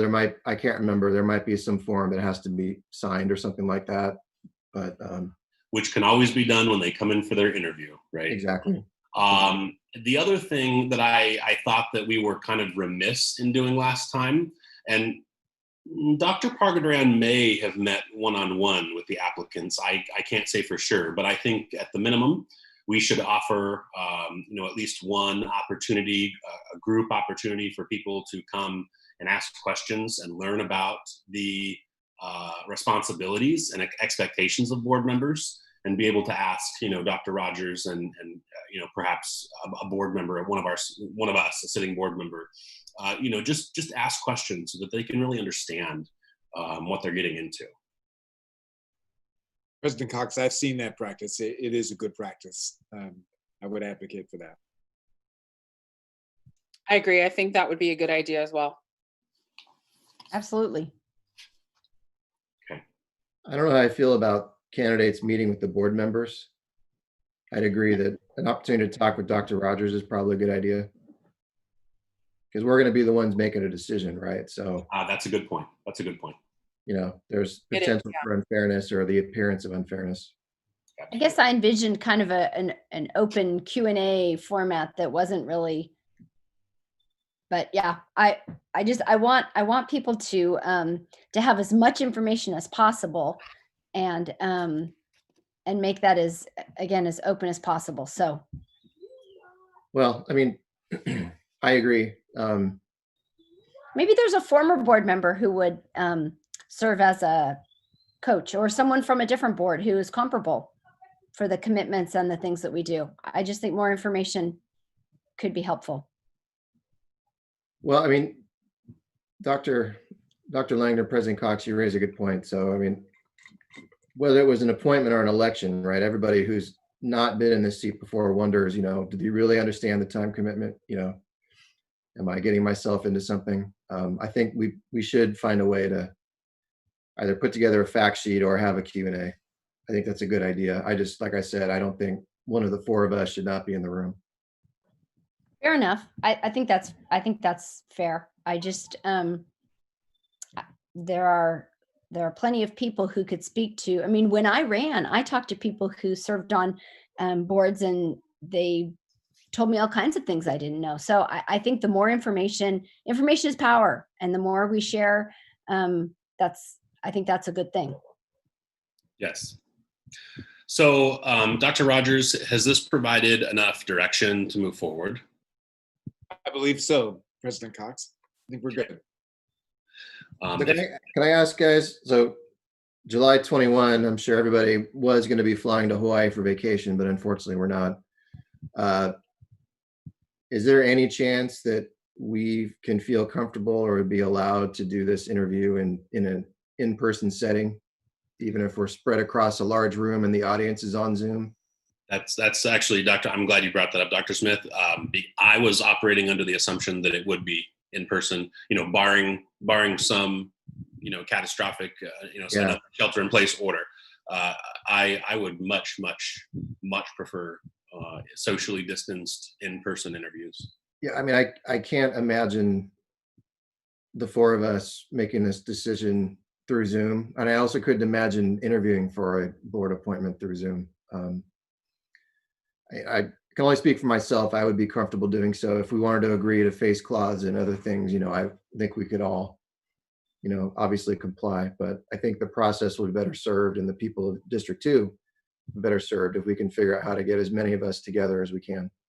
Yeah. Now, we will just have to make sure that depending on how many applicants we have, that we are in a space large enough to accommodate, because as you recall, Dr. Smith, all applicants have the right to remain in the room during the interviews. We cannot require them to be outside of the room.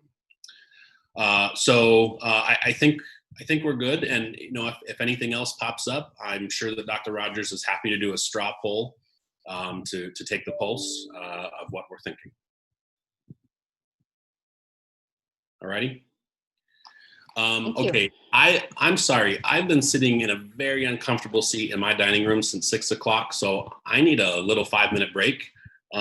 Is everyone agreeable? So 5 minutes. Thank you. It sounds good.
Okay.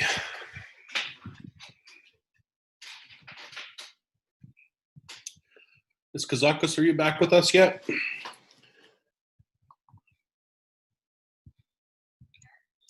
I am, but I need another minute. I'll join you as soon as I'm available. Thank Okay. you. All right.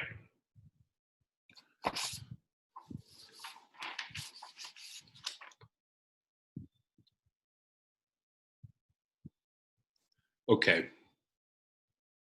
Excuse me. We are still on board action superintendent. We are at item 8B, consideration of acceptance of revised board policies in the 1000 series. Dr. Rogers. Thank you, President Cox.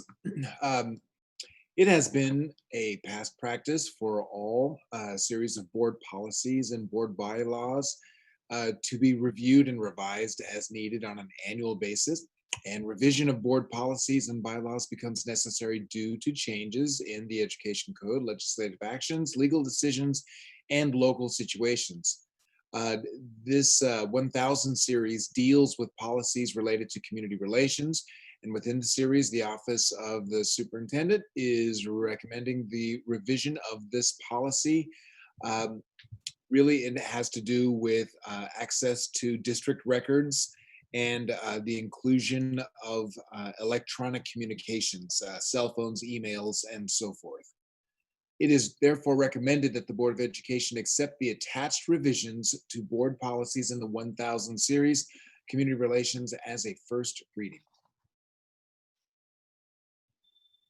So moved. Thank you. Is there a second?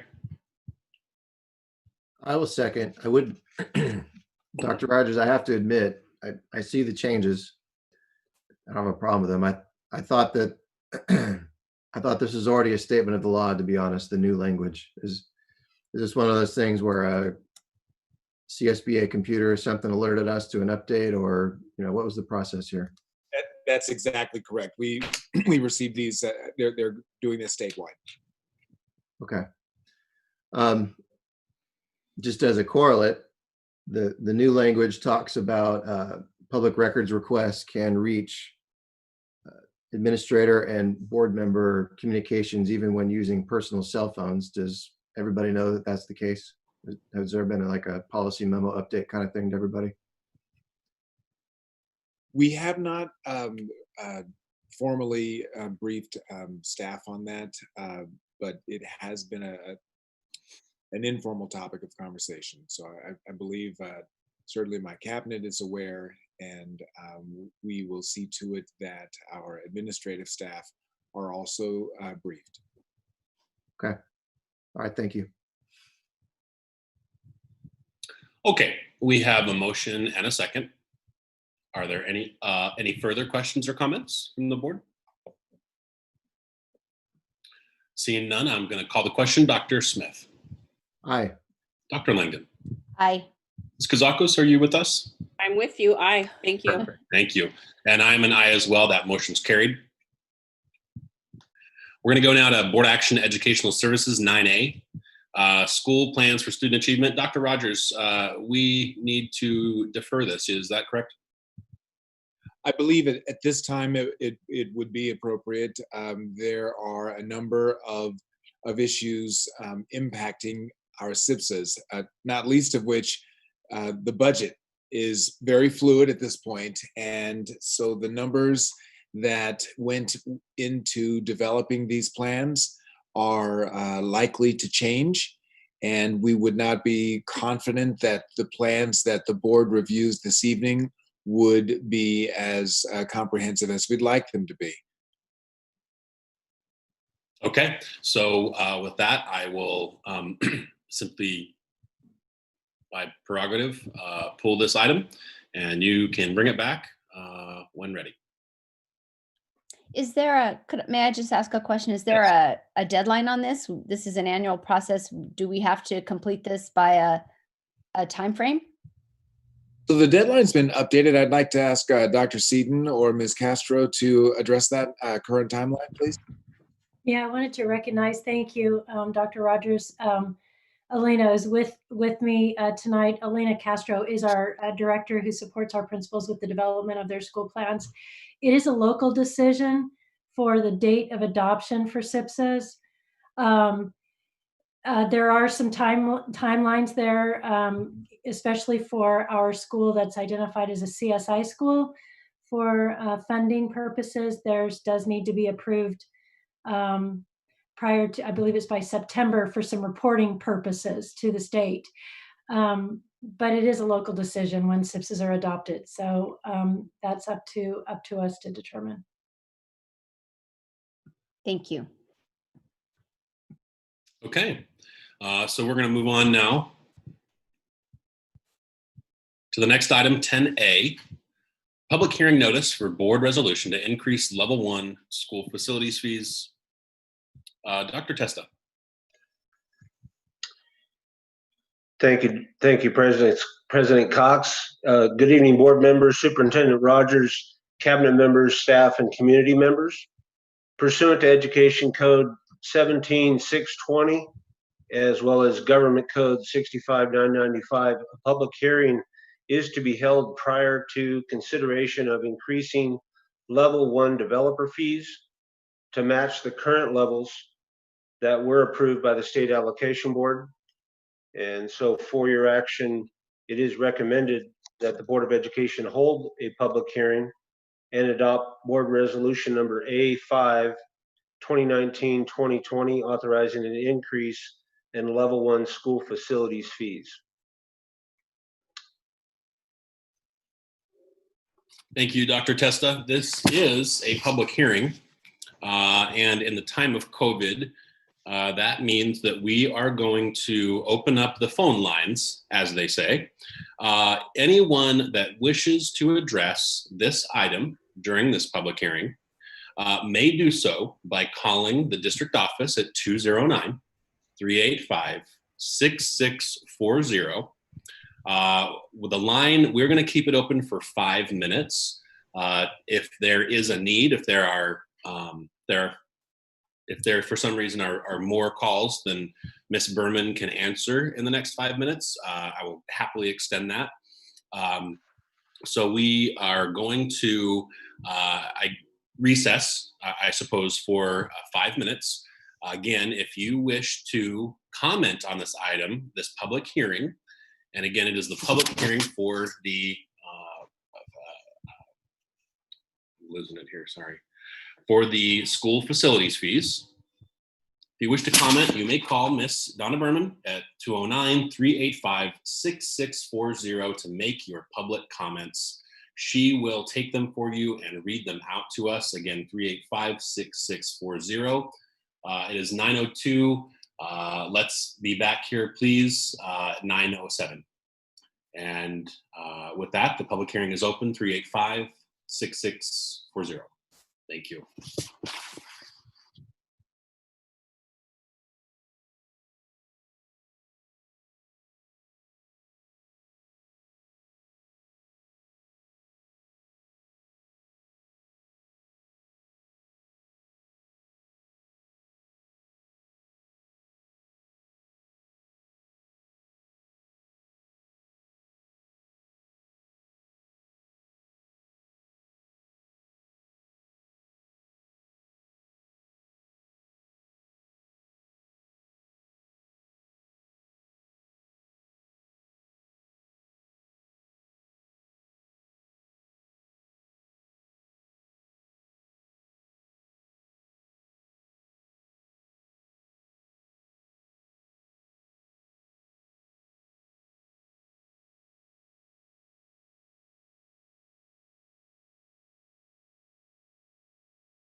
Okay, Ms. Berman, are you there? I am, and there were no phone calls or public comments. Okay, thank you very much. So I'm going to close the public hearing and entertain a motion.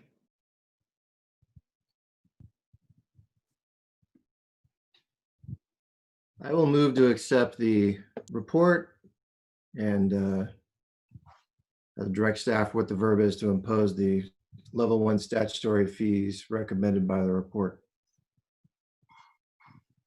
Second. Okay. Thank you for that motion and second. Are there questions or comments from the board? Just for the purpose of finding facts. By the way, I appreciate the the public hearing because I got a chance to make popcorn for my daughter. I was really interesting to see the report finds that we're already under capacity TK through 625 seats in general ed, 7 seats in special day class. And over the next 5 years, the consultants are projecting that we're going to increase the capacity need by 203 seats in general ed and 6 seats in special day. So that in 5 years, they're predicting that we're going to need 828 more elementary school seats and 13 more special day class seats. So other than just to say that President Cox and I continue to collaborate on the board's facilities committee, if that doesn't justify the imposition of at least the level 1 fee, I'm not sure what does. And just as a correlate to that, Dr. Testa, I thought the consultants did a pretty good job, little conclusory as to why we're not looking at level 2 or level 3. So for anybody in the public who's still watching and listening to me drone on, and I've read the statute myself. It's incredibly difficult for us to justify level 2 fees, unfortunately, because even if we have a facilities need, it's tied to the availability of funds in the California Schools Facilities Fund. And those funds have to be getting close to dry before situations are triggered where we can go into level 2. So maybe COVID silver lining will get us there. I don't know. But, I think Dr. Testa, we're justifiably asking for as much as we can. And I'm glad to see us walk up to the line and, work with our developer partners to get ready to build some new school facilities, because we need them. Thank you, Dr. Smith.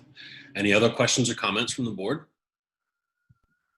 I feel like it was it was in there, but I just would love to hear perhaps from Dr. Testa or whoever's leading our representing us that we are in good collaboration and communication with the high school district. The funds that we divide up. This has been an ongoing process, and we're being good partners, and we have a positive partnership there. Dr. Langdon, if I can, I think we do have a very strong relationship with Merced Union High School District. Ted Wallstrom, their director, and we confer tomorrow night. Their level 1 fee will go before their board, their level 1 increase. We are working very cooperatively together. We'll continue to do so and look for every way to get every cent we can that we can justify for our kids in our district. So they're moving on they're moving a similar process forward as well. Yes, tomorrow night, Merced High is one of 3 districts that are doing the same thing that our board is considering tonight. Great. Okay, Dr. thank Lang, you. Just a point of information on that. These fees are actually assessed sort of with the high school district, and we have an agreement with them. I don't know when it dates to, but we've previously agreed that every dollar comes in, MCSD gets 2/3, the high school district gets 1/3. But we assess, basically we're assessing these fees together. I realize that. I just wanted to make sure that we were having the partnership. I know that our, the funds are distributed 1/3, 2/3, but I wanted to see if there was Adam looks confused. There's a larger communication there. Well, I am confused because Dr. Testa, please shed light on facilities fees. Is this an agreement with the high school district? I was under the impression it's statutory, the split. It's statutory. For level one fees, it's statutory. It is, we care for 2/3 of the kids, K-12, so to speak. And that's why we deserve, according to the state statute, the 2/3 of the level one fee, which is right now at $4.08 a square foot for residential. Right. So yeah, it's spelt out how you get the funds if you're unified, a high school or an elementary district. Yeah. Okay. So correct me if I'm wrong, the consultant's report continuously talks about an agreement between our district and the high school district. So if I'm wrong, it's because it's either wrong in the report or I misunderstood it from the report. But if there is an agreement, I'd really love to see that, because that would inform this Mello-Roos thing we got going on too. Well, and I think that's what piqued my interest when you said that, Dr. Smith, was if there is an agreement, I'd like to see it. But if it's statutory, then it is what it is. Well, I'm happy to be wrong. That we all know that happens at least once a meeting. But maybe Dr. Testa, if you could look into that and report back on like a board update, because if there is an agreement, like President Cox said, I'd love to see it too. There is absolutely no agreement for level one fees. For the mitigated areas, that is a different story, and I can definitely provide more information as I gather that for you. Okay.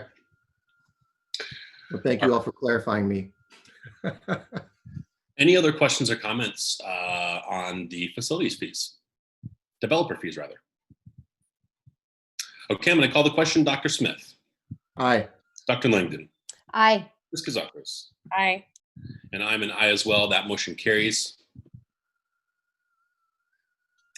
Okay, we are now nearing the end of our calendar. I'm going to invite you to simply review the events calendar and the governance calendar and go into the board member roundtable.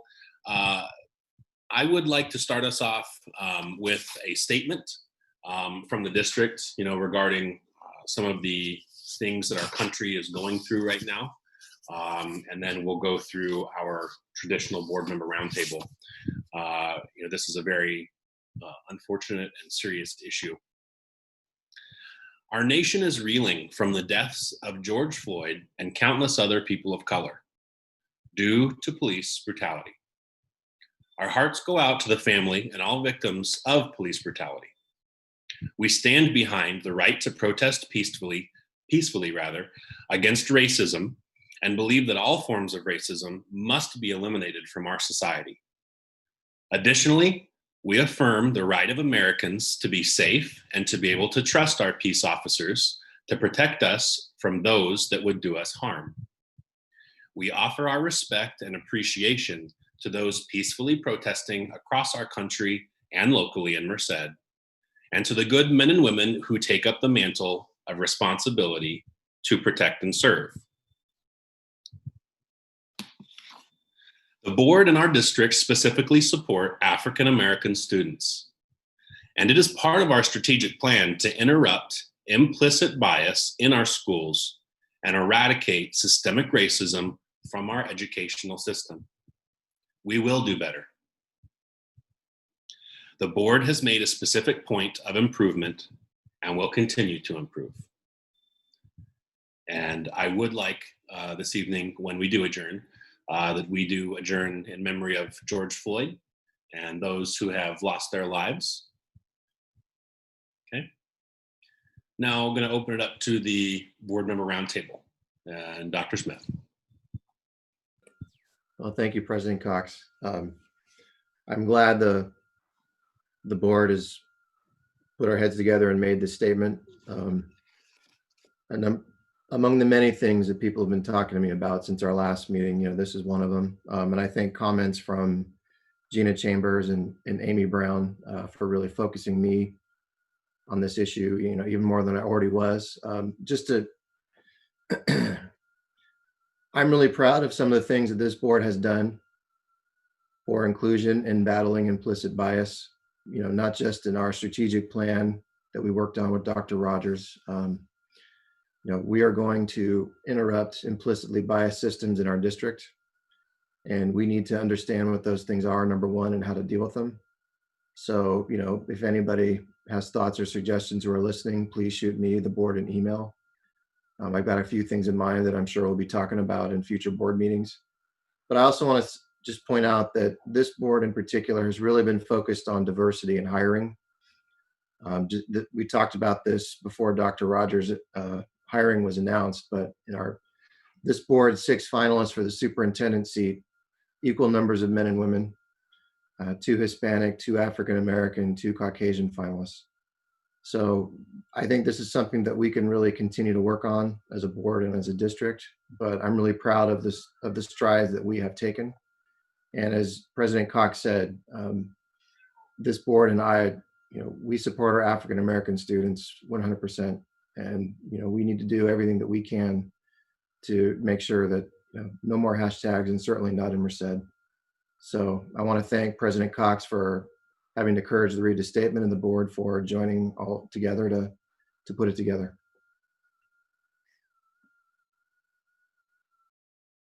Thank you, Dr. Smith. Dr. Langdon. My screen with my comments just went blank. Thank you. So I too, it was clear that we waited for the board meeting to make a statement. Maybe that took too long for some people, but I think that we know that organizations move slower than individuals, and so if you want one person to speak up, they can do that. If you want a group of people to commit, it takes longer. So I appreciate the group coming together and making a statement. I want to be really clear that we had a really inspiring conversation in, I think it was February, when we all met in the STEAM Center as a governance team, and we talked about disrupting the systems that we actually are responsible for. And it was exciting, and I really felt it. I felt excitement, and I felt anxiety, because change is hard and people say they want change, but then they don't. So it was really a commitment that this governance team made, and the plan that is put out there has pieces in there. The professional development on implicit bias should be happening. My sense is it's not happening, and I'm glad teachers are calling for it, because we need to be calling for it, and we actually are calling for it.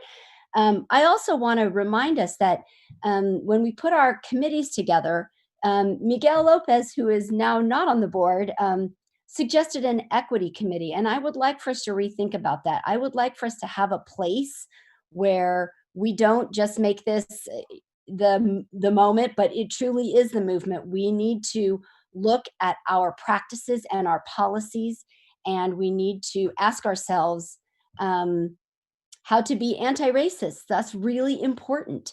And I want to be part of this solution. And I think unless we have some structures in place, it can get away from us. Things happen, a global pandemic. A lot of things have been either coming to the forefront or getting pushed to the back because of this. And I don't want our commitments to all of our students, but particularly to close the gap with the African-American students.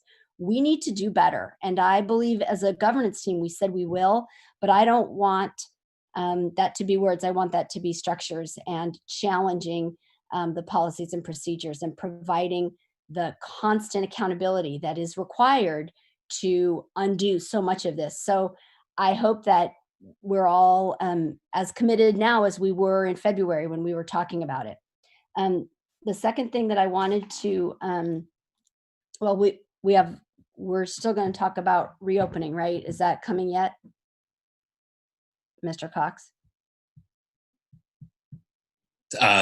Tonight? Are we going to have a conversation? Or were we going to talk about the announcements about what's going on around reopening, or? It's my understanding that we will schedule a forum between now and the next board meeting.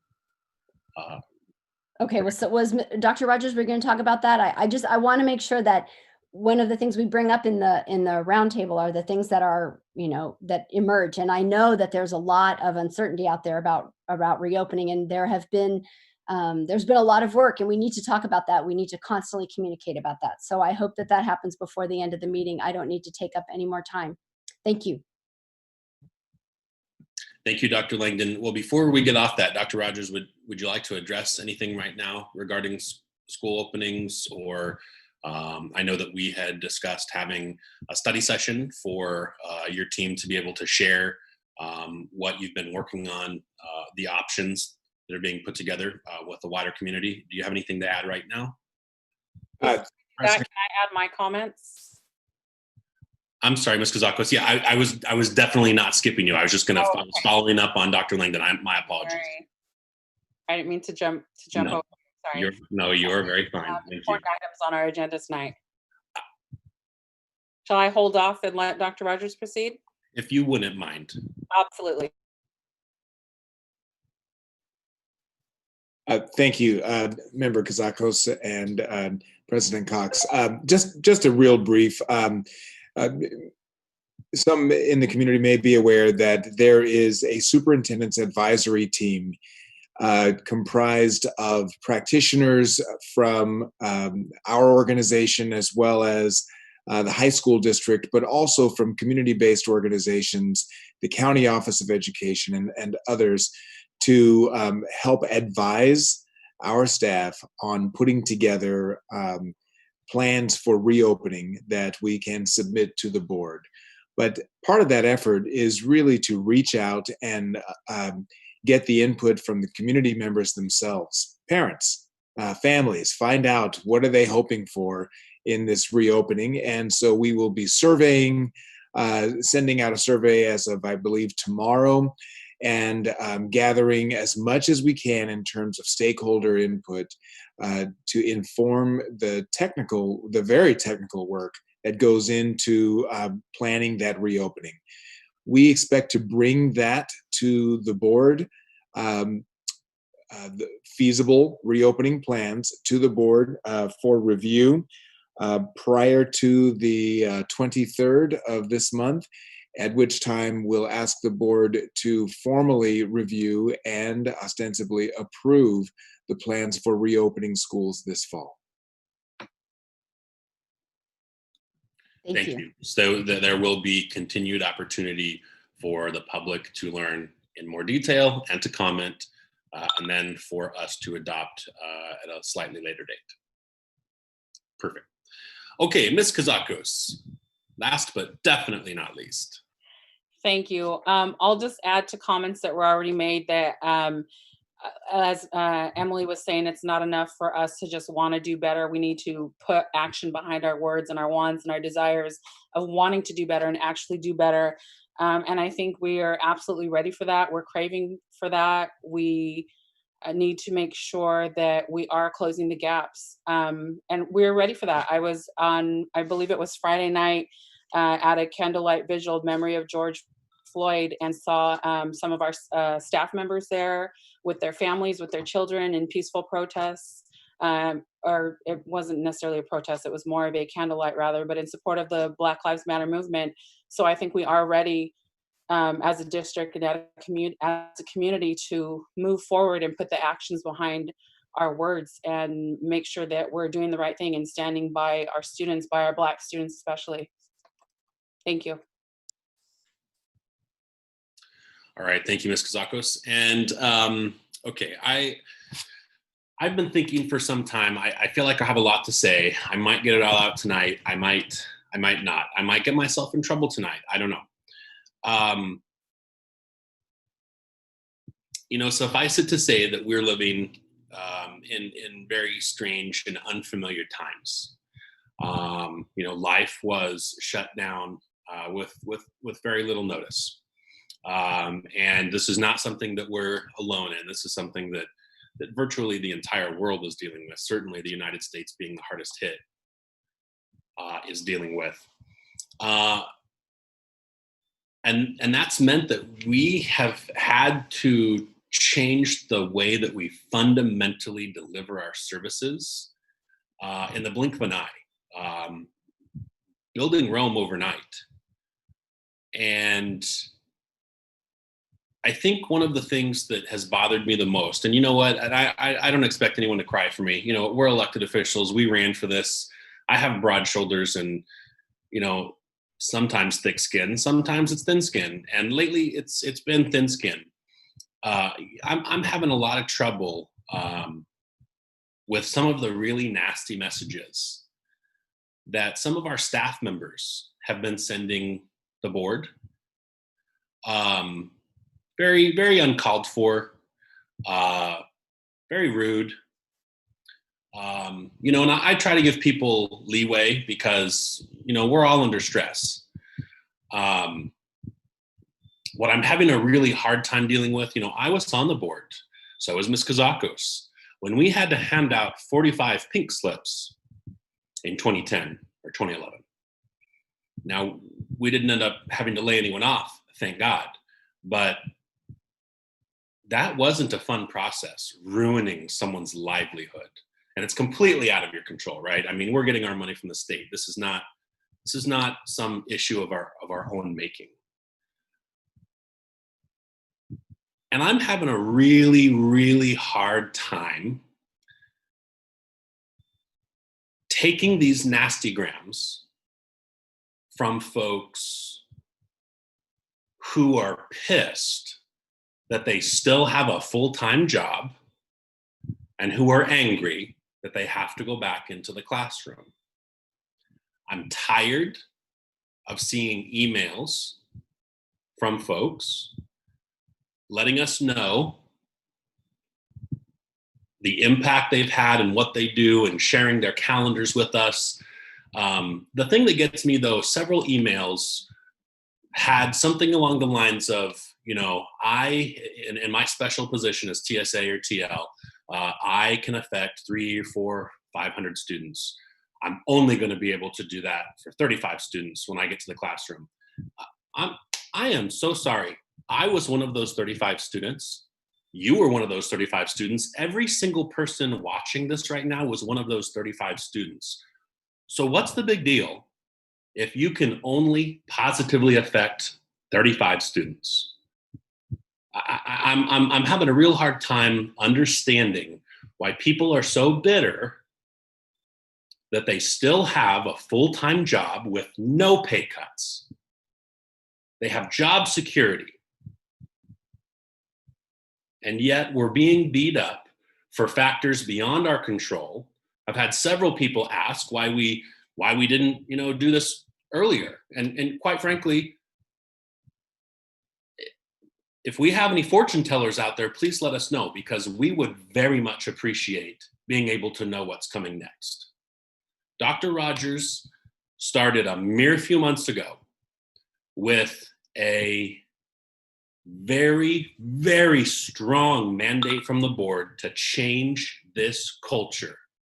It's a rotten culture we have in certain places. We have wonderful employees for the most part.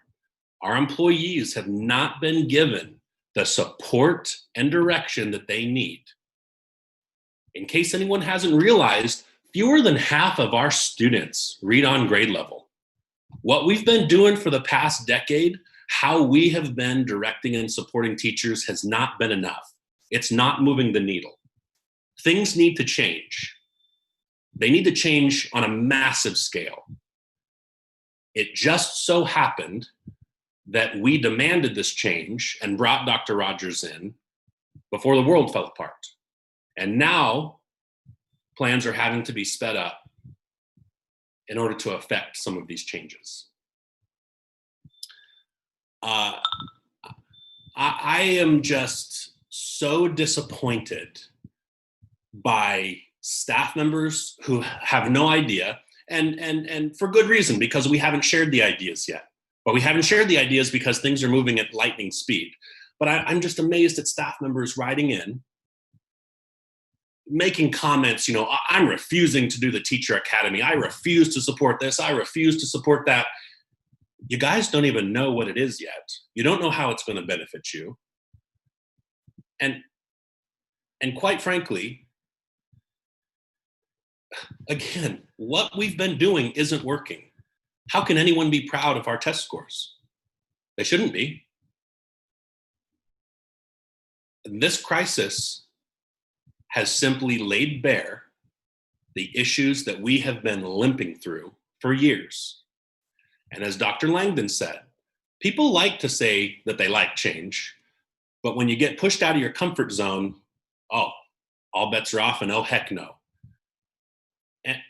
And I am just so disappointed. And let me be very clear here. Of our 500 plus teachers, this is the vast majority of you are just wonderful, absolutely wonderful, world-class leaders who Dr. Rogers is going to be able to support and move that needle. It's just a small but very vocal group of people who insist on toxic messages because they don't like the decisions that we have been forced into. Keep the teacher librarians. Don't you think that we'd all like to keep the teacher librarians? I love teacher librarians. I love libraries. I love books. I guarantee you there's not a single member of this board who wants to cut teacher librarians. But guess what? We have a $12 million hole out of a $120 million budget. 85% of our budget is salaries and benefits. So this board has prioritized your livelihoods and the education of our students. And the thanks that we get is you didn't tell us in time because you didn't know the pandemic was coming, and spitting in our face. And quite frankly, I just can't stand it. And so I hope that people can really reflect on what's going on here and can give a little bit of leeway that with a $12 million budget hole and $40 million of cash deferrals, that we're doing the best that we can to deliver the best education that our students deserve. And that is the end of my rant. Is there anything else from the board? President Cox, I just would like to support what you said, and I'll just summarize because it's been a long meeting for everybody, but we have had to make some difficult decisions that have gotten a lot of very thoughtful discussion. They've been supported by a lot of thought and presenting options to us from administration and Dr. Rogers. We all are in a situation where we're dealing with impossible stresses, but we have to somehow figure out how to do better. And we're all having to change the way that we do things, the way that we thought we were being successful. That's all been taken away. I'm really proud of the fact that this board has been unified with Dr. Rogers in doing everything that we can to make sure, as President Cox just said, whatever horrible decisions that we have to make, that people are not going to lose their jobs or take a pay cut or lose their family's health benefits until we have zero other options. And I got to tell you, there is not one private enterprise in the entire United States that thinks that way. And I say that as the only one on the Zoom call who doesn't work for a government. So I really think that we're all doing our best. I'd like to ask everybody to step up and get focused on what we're here for. This is about teaching kids. There is no other reason for us to be here. It is not so that we can be on school boards or have jobs. It is so that we can teach kids. And it is painful for everyone. It is painful for all of us. But President Cox is right. A lot of people, good people, smart people, have been working very hard, tirelessly. And most of our Merced kids can't read on grade level.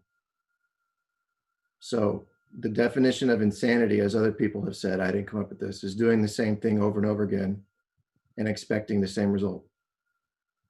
So we are hopeful that our wonderful school community will buy into a new direction and we can all work together to try something different and make some gains. Because at the end of the day, it doesn't matter that we all kept our jobs and didn't take a pay cut. If the kids can't read, we haven't done our jobs. So I support the sentiment that President Cox just expressed. I think I'm pretty good at taking a punch, but look, I think we all need to step back, take a deep breath, get through this horrible moment, get through the next couple of weeks, and come out the other side and win the next school year.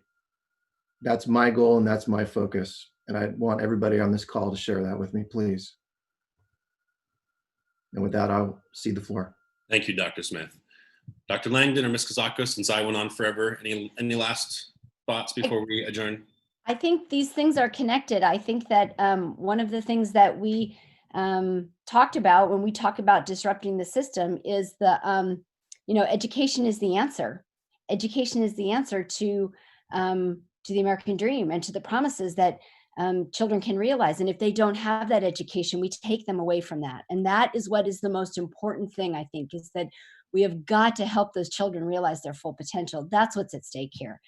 And so I just want to say, I think this is really stressful. The stressors are incredible. They come from all over. They come in unexpected ways. It can creep up on you. So I hope that everyone, whether you're on the board or in the district office or a teacher or a staff member, it's also really important to do some self-care, because this is really a difficult time, and we want to get through this. Dr. Smith just said this we've got to get out of this on the other side in the shape and have the stamina to be able to deliver what we need to deliver. So take care of yourselves, please.